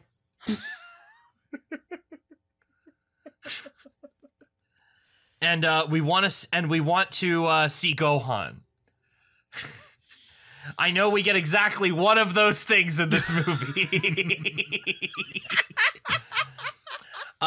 So we watched the trailer again before we started the show. Yes. What do you guys think of the trailer? Okay. I will go first here. Essentially, Dragon Ball Superhero. I think that they have done something that I haven't like really felt in a very, very long time. I'm seeing the antagonists of this movie, and I'm like, wait, they look cool. They actually look cool because like Dragon Ball villains. Because Dragon Ball villains are weird lately. Yeah, because they actually look like Dragon Ball villains. Because I look at Jiren and I'm just like, that's a dude. It's one of those. It's that meme of the fucking gray alien busting out and just dancing. Like I don't want the main antagonist to just be a gray. Like, come on. Which is hilarious because the main antagonist of this movie is indeed gray. Yeah, he's a gray, but he looks cool. But he's not a gray in the way that gray aliens are the gray. You know, he's gray colored. So here's a big plus and a big minus for this guy. I don't know what his name is. And his brother who looks like him. Probably his brother, you know how that be. New Birder and New Jace. So New Birder and New Jace are here, and I think that they're stylized well. I think that they complement this new aesthetic that they're going for with this movie. Furthermore, you're right, Nick. They do look like Dragon Ball villains. They don't look like Dragon Ball Z villains, and they certainly don't look like Dragon Ball Super villains. These guys look like they are members of the Red Ribbon Army. Yes, you get me. Yeah, these guys look like General Blue if he was an alien. Oh my god. So I think that is phenomenal. So not only that, here's the negative of that. Why has Gohan always got to fight the Red Ribbon Army, man? What did he do to them? Is it because Grandpa Gohan was the denouement of the Red Ribbon Army saga and the original Dragon Ball? Is that the connection that Akira Toriyama wants us to make? The answer is yes, because it's Akira Toriyama. There's a little stick. There's this person who draws stick figure comics of Dragon Ball and puts them on Twitter. Yes. I can never, over the life of me, remember this artist, but if you can find it before you post this video, it'd be much appreciated. Also, send me a link to their Twitter so I can follow it. Oh my God. So, because I keep losing it. I remember following it and I just keep losing it. I need to bookmark this Twitter. Hopefully, someone in the comments drops it below. If they even make it this far. there's a little comic in that they did where Goku and Vegeta were like reviving everyone, and Vegeta or Goku was like, I get it. So you want the kids and Gohan to come and deal with Majin Buu. And then Vegeta goes, no, Kakarot, that's stupid. We just need Gohan. And Gohan standing there just firing a Masenko and killing Kid Buu instantly. And Goku's just going, oh, you're right. Like, and that would have been like the epitome. Remember, at the beginning of that fight, Vegeta or Goku said, man, I really could have beaten you when you were a fat guy by transforming into Super Saiyan 3. Well, there's no use fretting about it now. Like, like that's the beginning of his fight with Kid Buu. He says that. Yeah. So that would have been cool if Gohan showed up. So maybe Akira Toriyama has heard us long enough. We did bitch about this for 20 years. We did bitch about this for 20 years that Gohan has been shafted.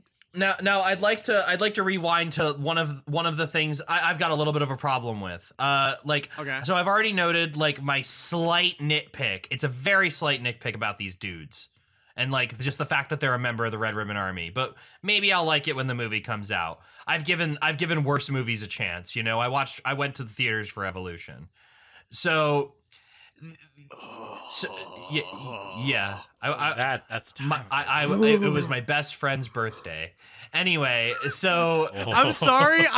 You mentioned Dragon Ball Evolution, and then all of a sudden, I am turning to dust. I feel like I said a racial slur. Like you guys made me feel like I said a racial slur. So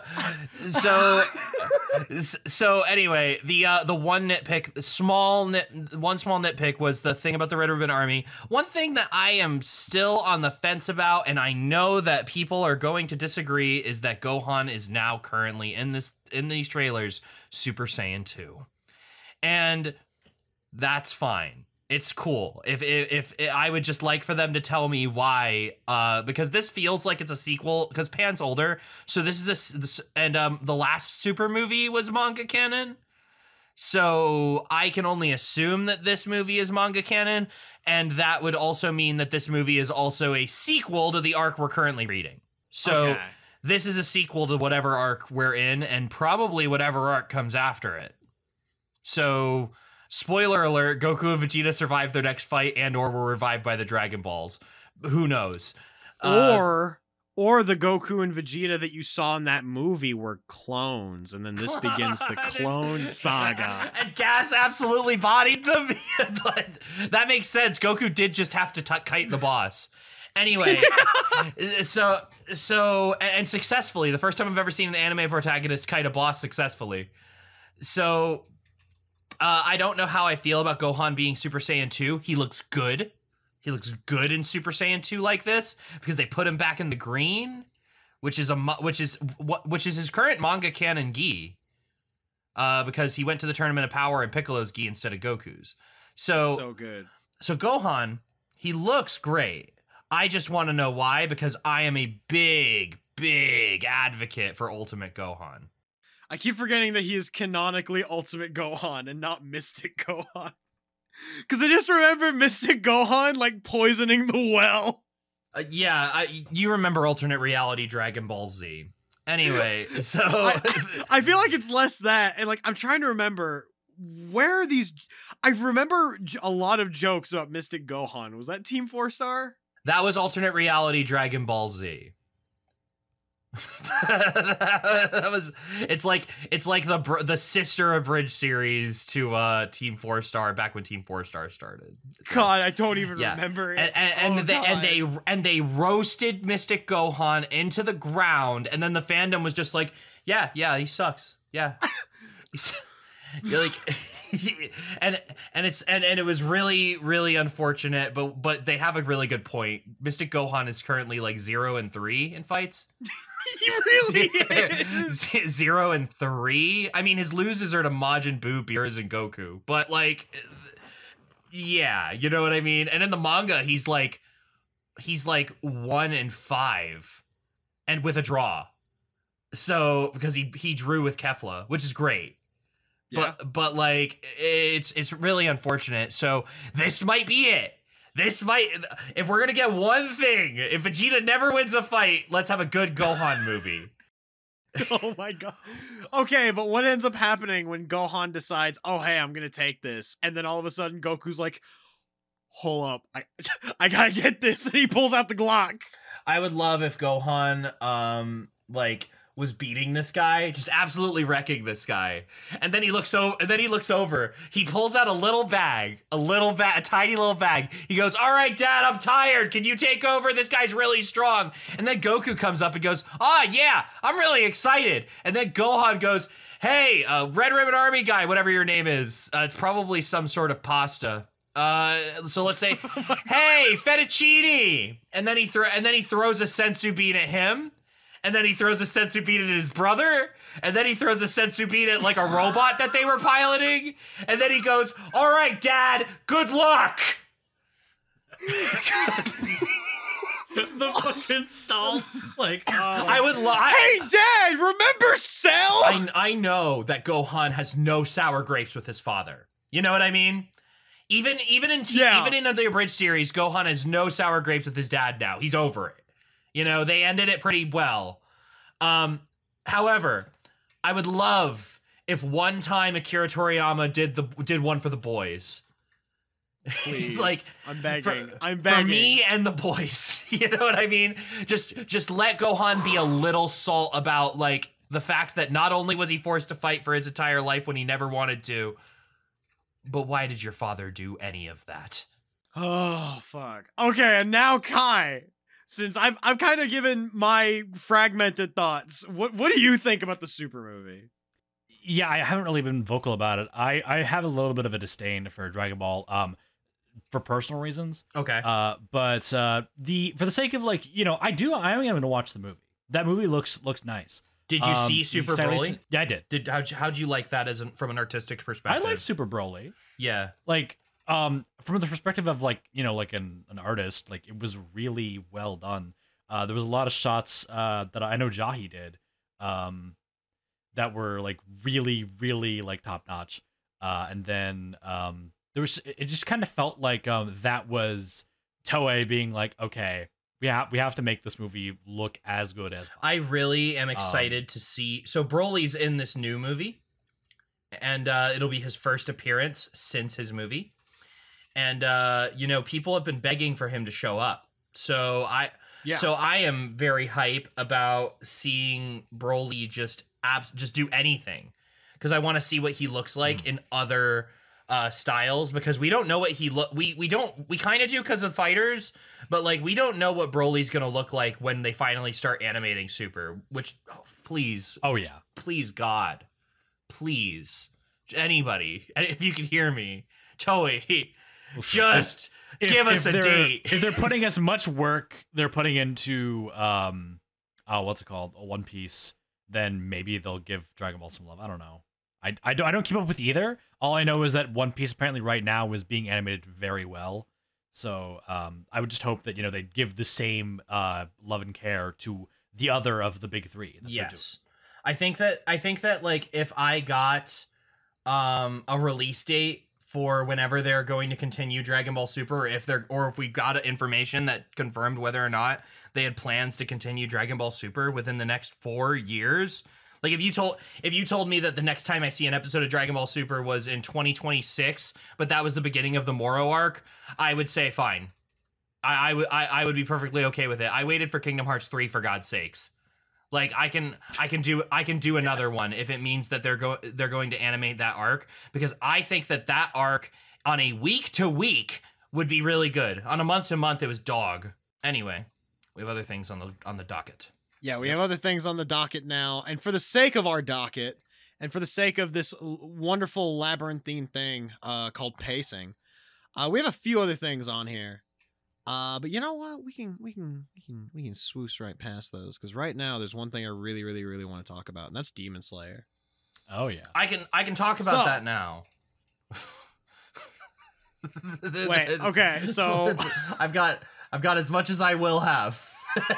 yeah. Oh yeah. So apparently, Lana has been reading Demon Slayer this whole time while we've been recording this. So where are you right now? So I gave up reading, and I just pulled up all of the main characters that I've met so far's Wikipedia pages, and I am reading all of their synopses and then just putting the dots together. This is how I watched Yu-Gi-Oh! Zexal, by the way. Because I wasn't watching that anymore. I couldn't take it anymore. Oh my fucking I got God. to episode 60 of Yu-Gi-Oh! Zexal, and I just started doing this. And also the Yu-Gi-Oh! Wiki was actually pretty good back then. So, Tanjiro's got some really cool attacks. That's what I've obtained. This main character has it all. He's got everything. My God.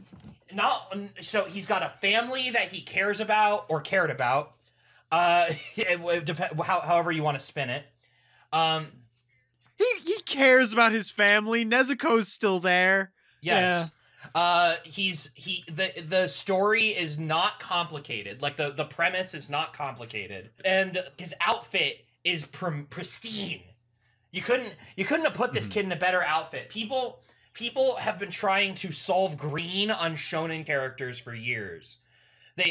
So like people saw Kaiba and said that's cringe, and all of a sudden green was impossible in anime.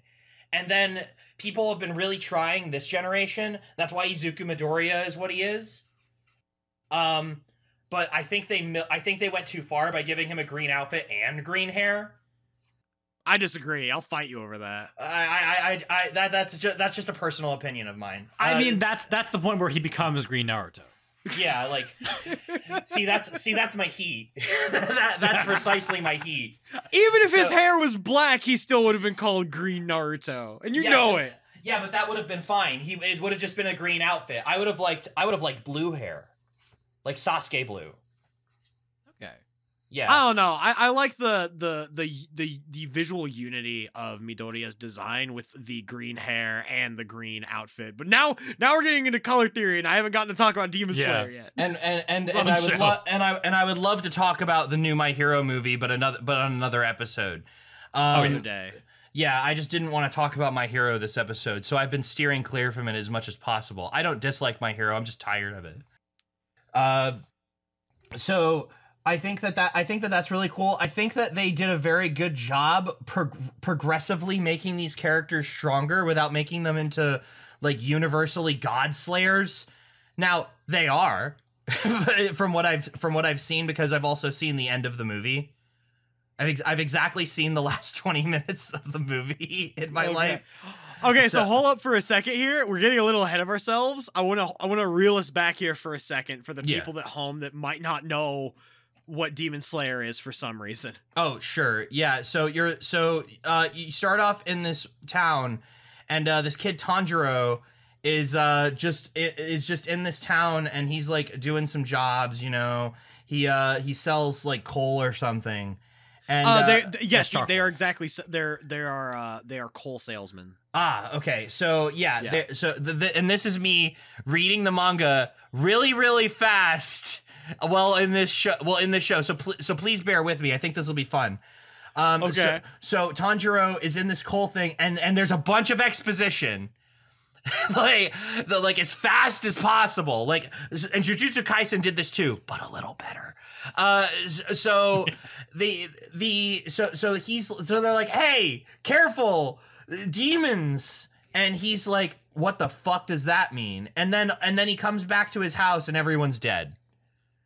Yeah, pretty much. And he's like, sister, and that's the journey. That's basically the first episode in a nutshell. Like, he's not a bad kid. He's a very nice guy. They introduce all of the characters very well and build up everything very well, and looks really good in like the first 1 or 2 episodes. It's definitely worth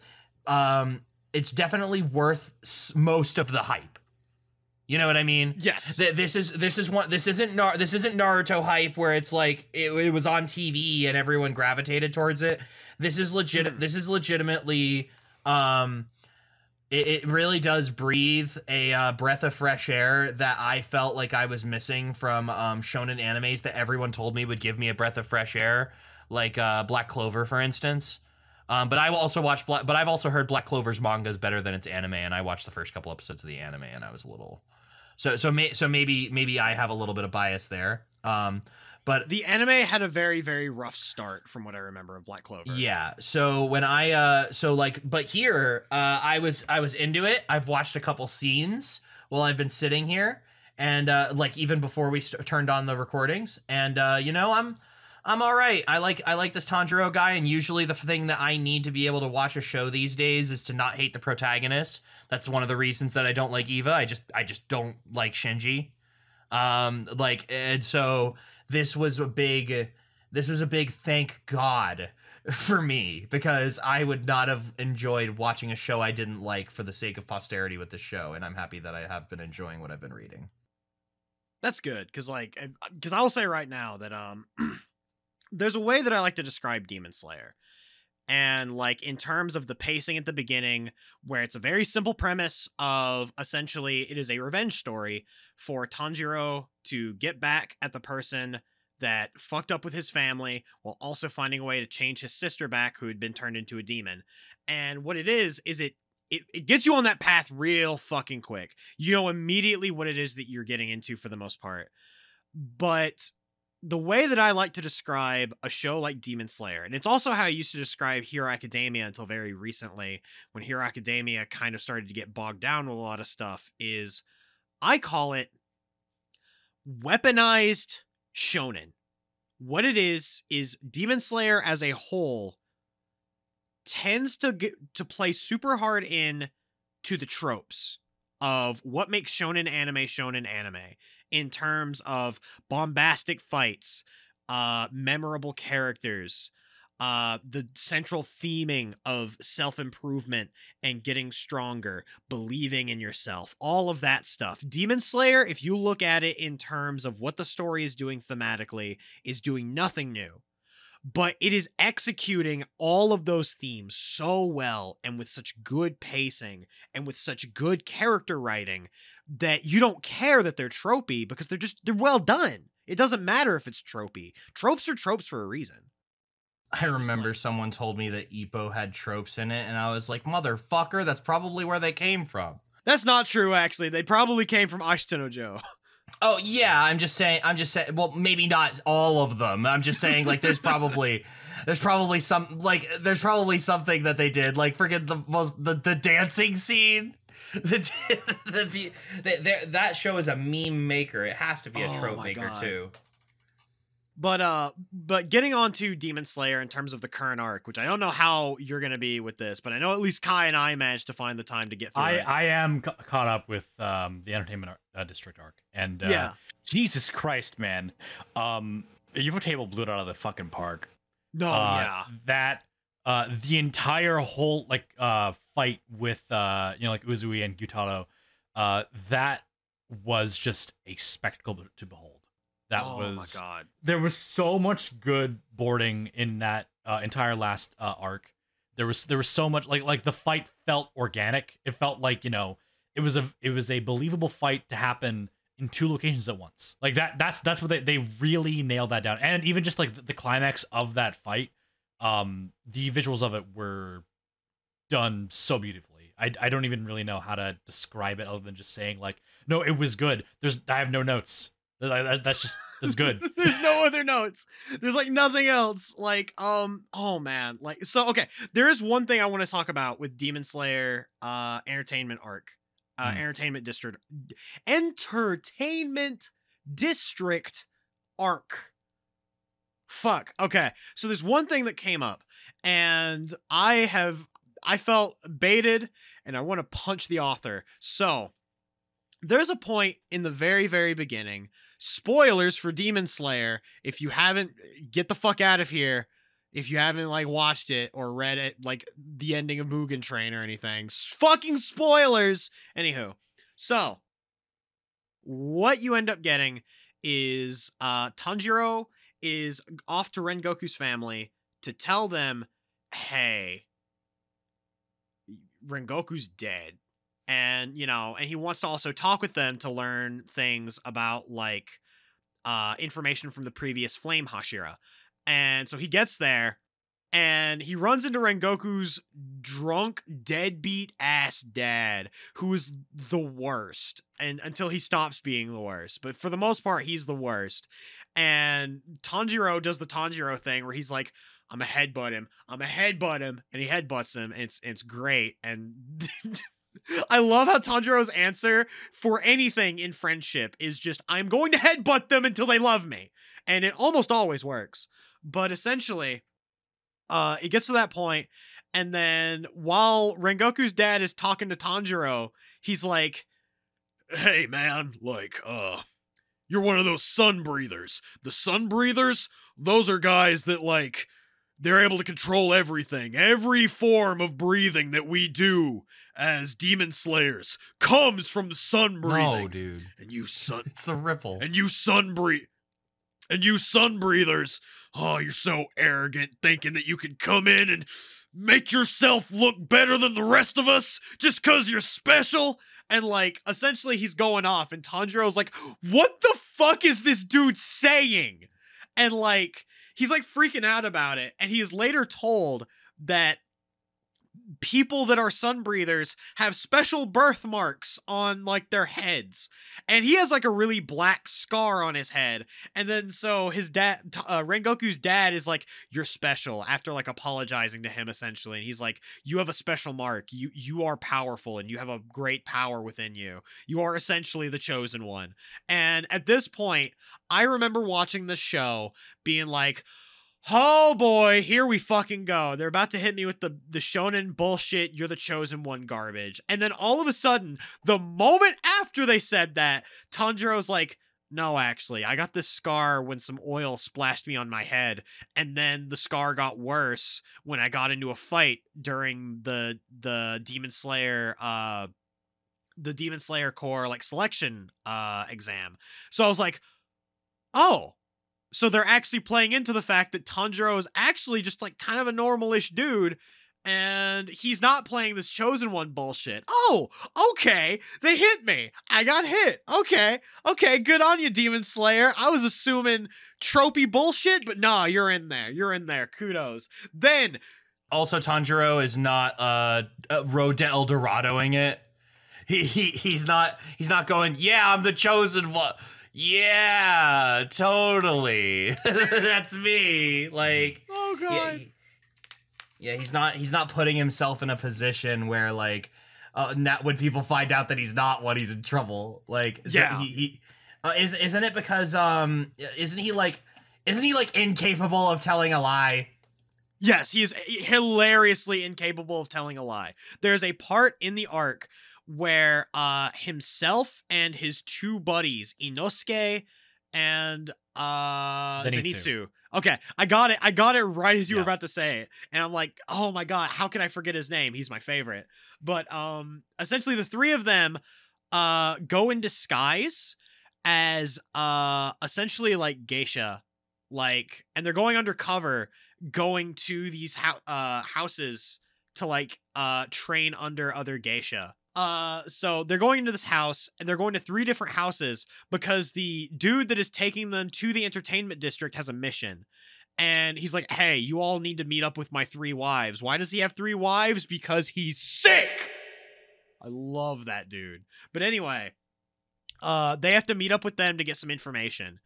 And so essentially there hits a point where Tanjiro, disguised as a woman, is having a conversation with somebody, and then this woman is like, oh, so you knew what's-her-face, guy's wife. Yeah, how do you know her? And then Tanjiro's like, and so it seizes up. There's literally text on screen that tells you Tanjiro is incapable of telling a lie, and he has a delivery akin to, like, she was my sister. I have been looking for her. Would you happen to know where she might be? And, like, it is so cute. I love it. I love it so much. Tanjiro is such a good fucking main character because of just how fucking just straight edge and sincere he is to an almost dangerous level. Like, he is too pure. He is too good of a boy. I love him. I'm just happy the main character is palpable. Yes. Really. Like so like having him actually be a little bit more than palpable and actually be like and what is it, positively stimulating, there we go, that it makes it like a lot better, because I don't feel like I've had a main character that I've really loved in a long time. Like usually I gravitate to someone else. I was gonna say I still stand Midoriya, but that's a story for another day. But anywho, back to the fucking bait and switch shit. So I'm like, yeah, okay, that mark on his head, that's just a normal scar. It's nothing, right? Okay, they've set it up. It's fucking nothing. Get to episode 10, and he is cutting off. Oh my god, I almost called him Gyudon. Gyune. Gyutaro. Gyutaro. Okay, Gyune. Fuck. Gyutaro. So he's fighting Gyutaro, and he's like, "Ugh," and he's like cutting his head off, doing the Demon Slayer thing. And their whole shtick is it's a fight between two different demons, and to kill them, they have to cut off both heads at the same time. So he's cutting off Gyutaro's head, and like he's like, "Oh, I have to access the inner shonen power to make sure that my sword can go through the bones." And then like all of a sudden, you see some flames go up where the scar is on his head, and it like puts out a perfectly like sun-shaped mark on his forehead. And I'm like, "You motherfucker! You baited me!" And I was livid. And like I was definitely like, haha, they got me, but at the same time I'm just like, you motherfucker. You motherfucker. Playing around with your tropes, thinking you're so smart. You motherfucker. To their credit, that's a way better look on Tanjiro than friggin' billboard forehead. Oh. Yes, it is. It 100% is. I remember the first reason I didn't watch Demon Slayer when it came out was because I saw like some clips and I thought Tanjiro's head just looked so big. Oh my god, that's reminding me.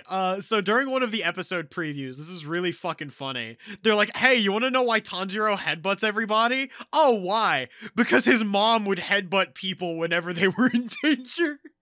And you just see a shot of Tanjiro's mom just headbutting like a fucking bear. Oh my god. It's so good. Oh my god, Demon Slayer is like the Entertainment District arc is like, this is a show that you watch, Demon Slayer in general, but this arc as well. This is a show that you watch if you want to remember why you love anime or why you should watch anime. It is such a good starter show, but it's also just such a good show to remind you of like why the shonen genre of anime in general is just so good. Like shonen, because like it's a very tired set of tropes, but then you realize that those tropes can still be so powerful if they're executed right. And Demon Slayer just has everything that I want out of a shonen show. The bottom line, Demon Slayer's good. Please watch Demon Slayer. Yeah, but it's time we gotta talk about our boys.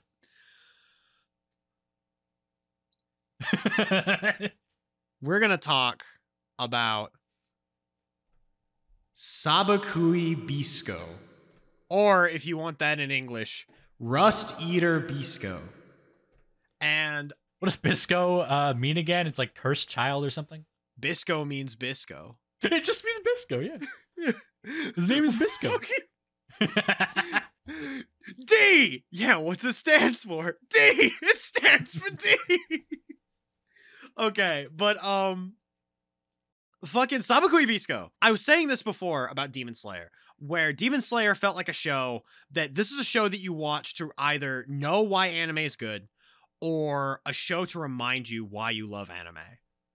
Bisco is in that same boat for me. It, you know, Kai and I, obviously, you and I both really love Gurren Lagann.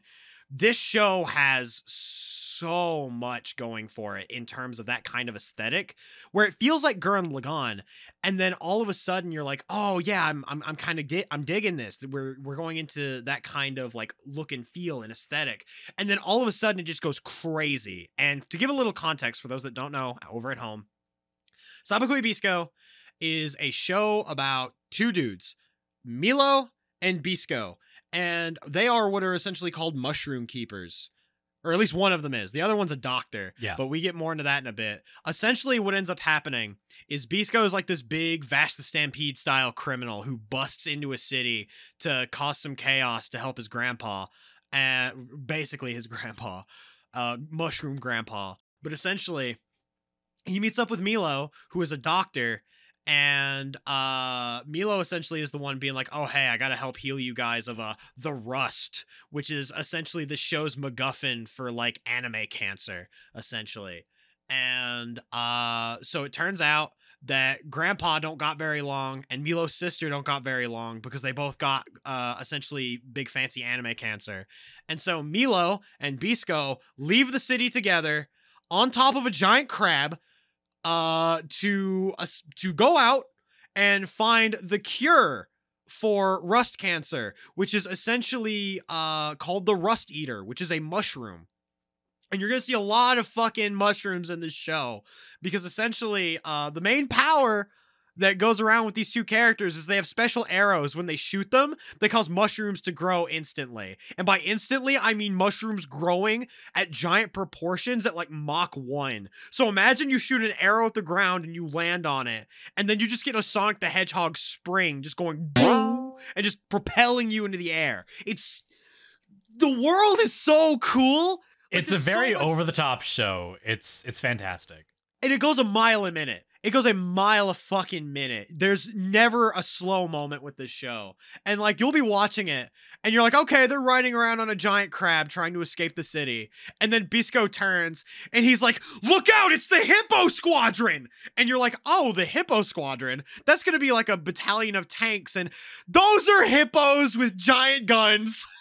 No, I think the funniest thing is the way he says it. He says, they've mobilized the hippos. That's how he says it. And it's like, what you mean actual hippos? Like, okay, all right. Because there's another point where like they have what is it, like a slug squadron, which is a bunch of slugs that are mechanically infused with helicopters. Because of course they are. Because sure, why not?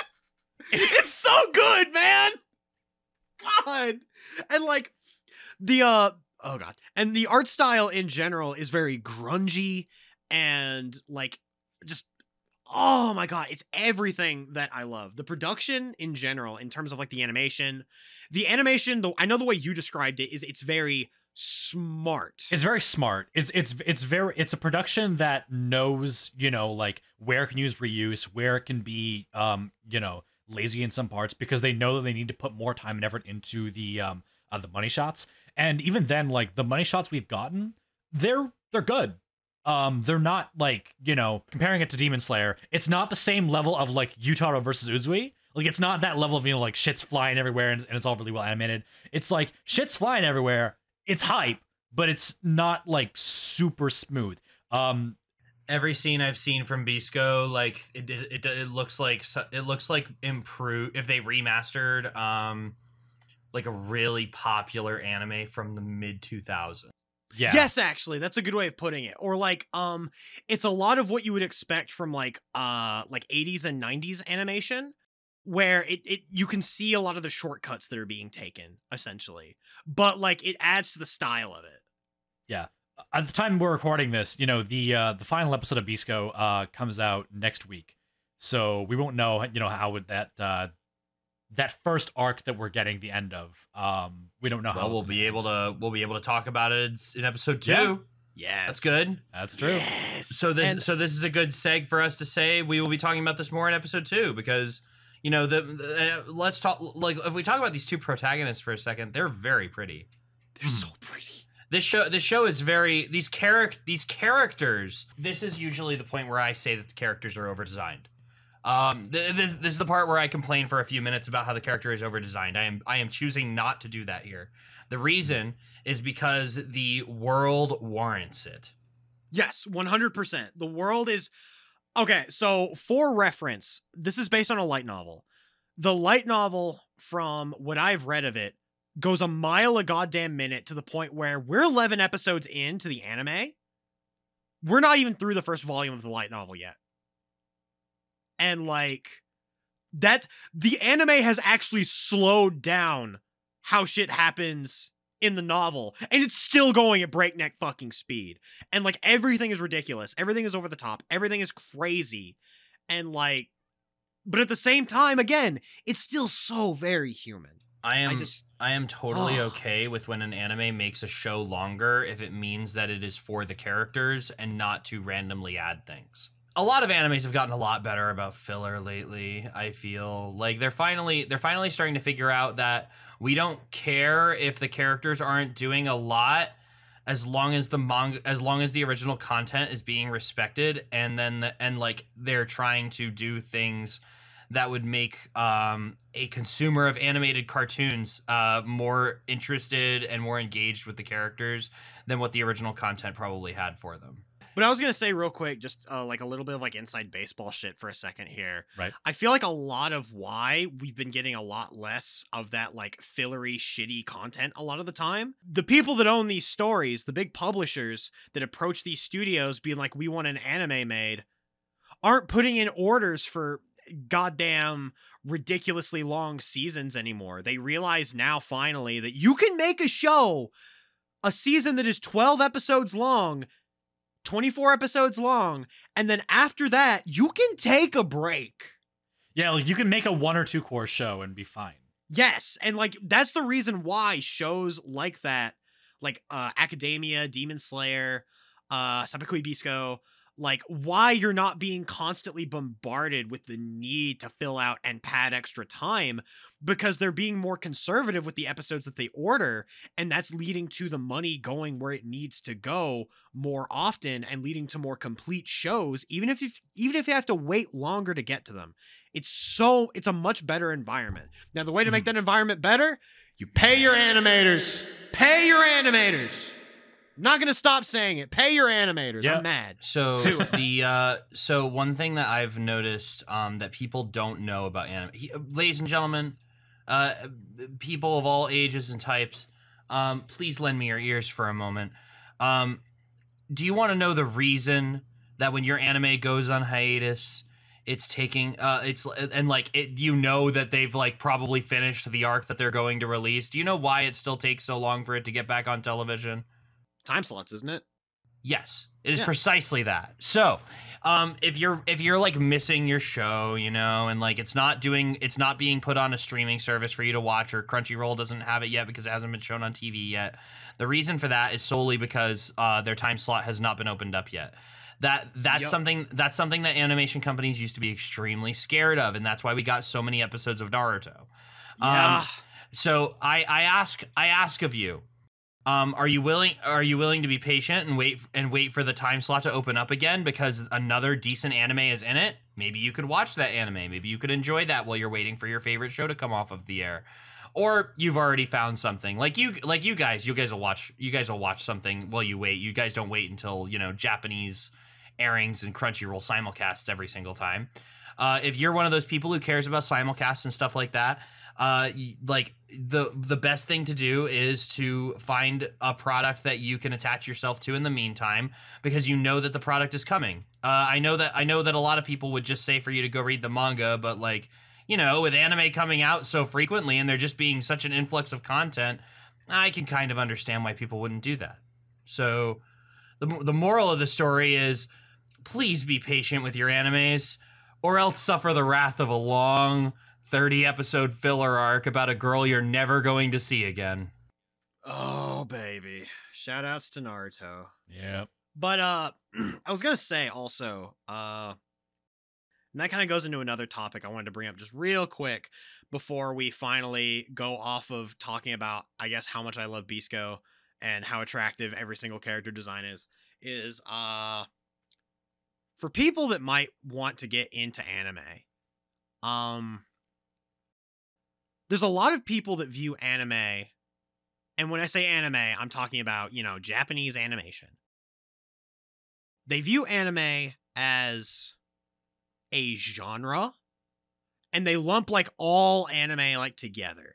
And I know a lot of people that do this, and they'll catch like an episode of like Love Live or some slice of life show or like some sort of like modern like cutesy show, and they'll be like, this must be what all anime is. I don't want to watch this. And there's a lot of people that I know that have told me straight up, yeah, this seems like some Nico ni like cutesy stuff, and I'm not into that. And I'm like, oh, you're not into that? Okay. Well, there's Gundam, there's Monster, there's Berserk. like Gurren Lagann, there's Berserk, Cowboy like, Bebop. Cowboy Bebop. Like, there's so many people that are pigeonholed into looking at anime as a genre when it is not a genre of animation. It is a medium in and of itself. It is just a cartoon. It is just animation. Just like how Western cartoons are just cartoons. Japanese cartoons are just cartoons. Korean and Chinese cartoons, they're just cartoons. Like, I wouldn't watch like Steven Universe and then be like, oh, I have watched an episode of Steven Universe. And then I immediately afterwards watch like, I don't know, like Samurai Jack. Yeah, I watched So you Samurai watched Samurai Jack Jack, like yeah. right after I watched Steven Universe, and I'm like, wow, this is giving me some major Steven Universe vibes, you know? Yeah, Like, that's true. like it's that Not guy. even close, That yeah. guy. We all know that guy. But essentially, like, what I'm trying to say is there is something in this medium for literally everyone. And don't let like the fact that there are parts of it, like there are parts of the medium that you might not like try out some other stuff. Watch other shows. Don't just be like, I'm gonna watch just like these 2 or 3 popular things. Like, don't be afraid to go out, do some exploring, ask some people for some stuff that you can watch, recommend stuff to other people. Like, you know, there's all sorts of stuff that you can watch. There's all sorts of stuff in this medium. It is absolutely wonderful.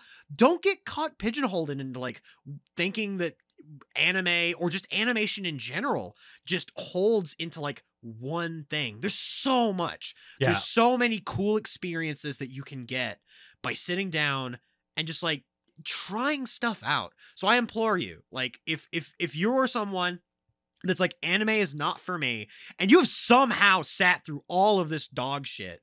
1, thank you very much. We're trying very hard. 2, please hit the bell on the side. If you can someone subscribe. Nick, can you get the ding and the subscribe click? Can you put that in this at this point? yeah. Right now, hit this ding and click on and remember to click on the subscribe button for more of this elongated filibustering of a first episode. Yes, and then something Doom shotgun sound effect. Yeah, there you go. Cash register noise.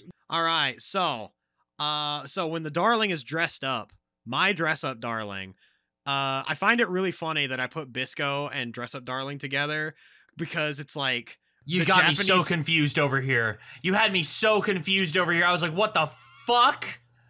Like, I can't. I'm too much of a fake weeb. I'm from 2006 weeaboo culture. I can't do it. If you abbreviate something SNK, I don't think of a fighting game, baby. Oh my god. But I was gonna say it's actually kind of funny that I put these right next to each other because it's like the Japanese name for this is like what? Sono biskudoru. Sono biskudoru wa koi o suru. Or the bisque doll I fell in love with. Or the bisque doll that fell in love. It actually translates to, according to one Wikipedia. But anywho, this is a show I've only gotten 6 episodes into, so I'm apologizing right now. I'm not caught up. I'm a poser. Essentially, the show's really pretty in more ways than one. And I think that thematically, the show has a lot of really, really, really nice things to say about the creative medium, as well as just like artists in general. The downside is I like to think of this as a sandwich where you have all of this really nice like theming and all of this really nice character. Everything about it is absolutely fantastic, and that's your sandwich filling. And then on the top and bottom is the 2 horniest pieces of bread you have ever laid your eyes on. Like, this is like the fucking horny bread. It is just slap dab on the middle of this wonderful, wonderful story. And you know what? I don't think that that's a bad thing per se, but like, you have to know going in that you're like, oh, this is a really nice story. This is really horny. But I was going to say, Kai, just for the sake of posterity, for the people at home that wouldn't know, can you give us like an explanation of this show's premise? Of dress-up drawing. Okay, so it all starts basically this this character Gojo. He, like, when he was a little kid, his family has this business of creating Hina dolls, which are like these small Japanese dolls of like people in kimono and geisha. And they're supposed to be like the epitome of beauty in like Japanese culture. So he gets really into that as a kid. And one day, one of his friends says like, "Oh, why are you playing with dolls? It's creepy," and it makes him like really hate himself for, you know, his own passion.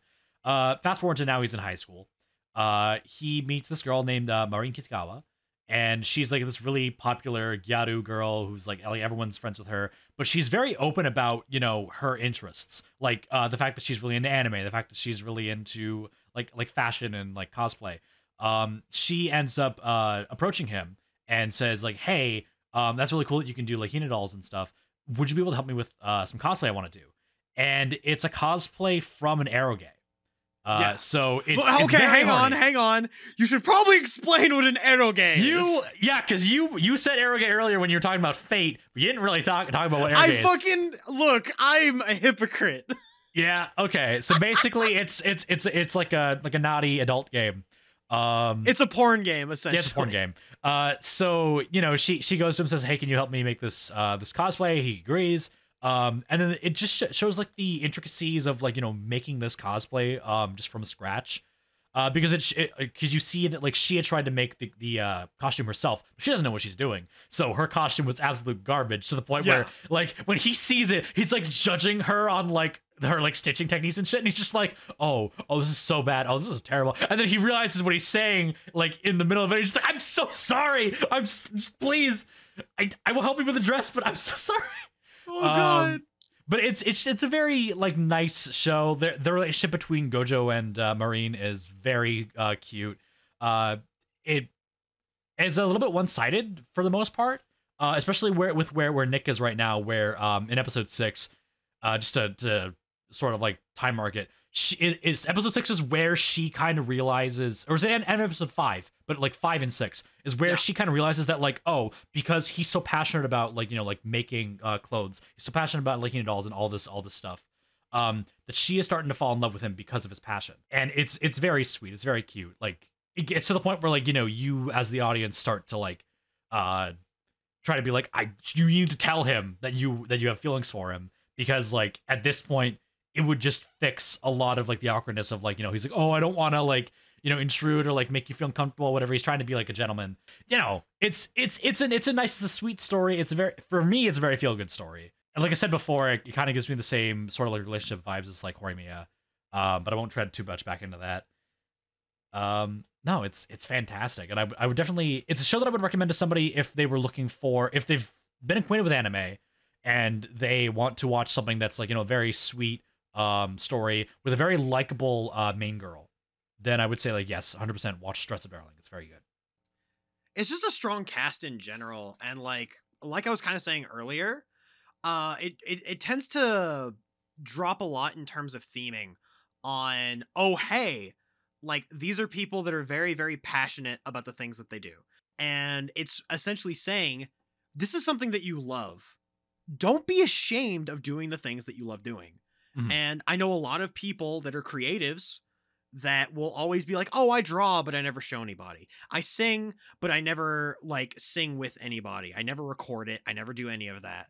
And it's essentially, the shows really feel good to me in the sense of it's telling people that are artistic or like creative, just do your thing. Yeah, like it's do okay. your thing. There's nothing to be ashamed of. Like, it is such a good message. It is such a good message. The only problem is that if you are turned off at all by any sort of like lewd shit at all, like this would probably not be a show for you. I will say that there is one scene in particular that always has stuck with me since I saw it.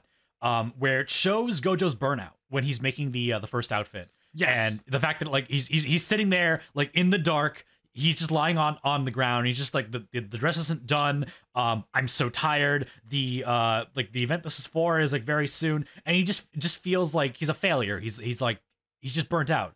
And like I felt that a lot as an artist. That is a very real thing that I felt extremely seen by that. And like the fact that he was still going through that and managed to, you know, meet his deadline, and you know, that while it was a very powerful scene and a message to me that it's like, you know, this is normal as the artistic journey. Like you're not going to always be like on the ball with everything. You're going to struggle. You're going to have trouble with certain things when you're not used to them. Because at that point, it's like he's never made like real size person clothes before. He's only made them for dolls. So, you know, tackling this head on, he's like, why can't I do this? Why can't I make clothes? Even though I make clothes all the time, but like for dolls. It's a really Powerful message for me. It's really good. And like that was definitely like that moment sold me really hard as a creative, because I was like, I've been in that situation before where I've been working on projects that have deadlines just like the next day, where I have 6 hours of work left and 3 hours left to do it. And the way that he is animated at that time is he's very dark circles under his eyes, and he looks defeated and exhausted, and I'm just like, I relate to that. Oh my god. I need to watch more of it, because again, it's going to be finishing up really, really soon. There's 11 episodes out right now. I'm only on episode 6, but I really, really want to get back to that show. That shit's good as fuck. That shit's super good. I mean, in that case, yeah, we'll probably just end up talking about Bisco and Dress Up Darling next week. Yep. And with that, it appears that we've done it. We've made our way through our list for tonight. Oh my god, dude. I think so. So Lana, how many hours of sleep were you running on? Like 4? 3. 3? Oh, 3. Yeah. In the last 6 in the last 3 days, maybe. Yes. So it's been a good time. I had a good time. I was determined to make it here. I made it here. now I get to go sleep for 2 days. I don't have any responsibilities on Thursday. Thursday hype. Man. Very excited for Thursday.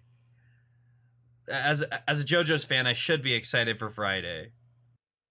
Yeah, but we don't have that anymore because of Netflix. Yeah, JoJo Friday was actually dragged out into the street and killed.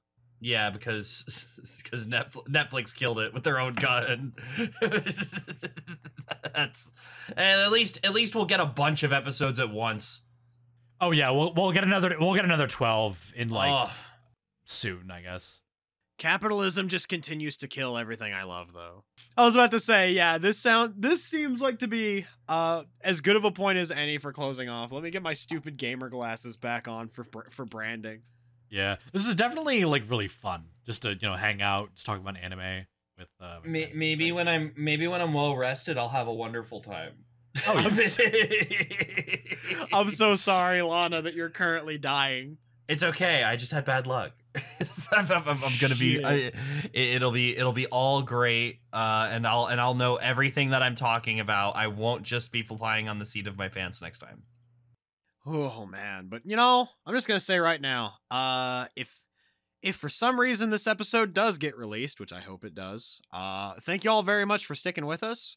Hopefully this little episode 0, I'm actually gonna call this, I think, Weeb Roundup episode 0, the origin episode, I guess. This is when I get bitten by a radioactive animator and turn into an anime fan. Essentially, I hope everything goes good. Hope you all had a good time hanging out with us. If you would, feel free to like, comment, and subscribe if you're in on that YouTube version. If you're listening in on Spotify or anything, I don't actually know what you do. I think you can follow people on Spotify. You can, yeah. Follow us on Spotify then. That sounds awesome. All right. But with that, I'm going to be closing out for the night. So thank you all so much for hanging out with us. And yeah, take care, everybody. Have a good night. Have a good night.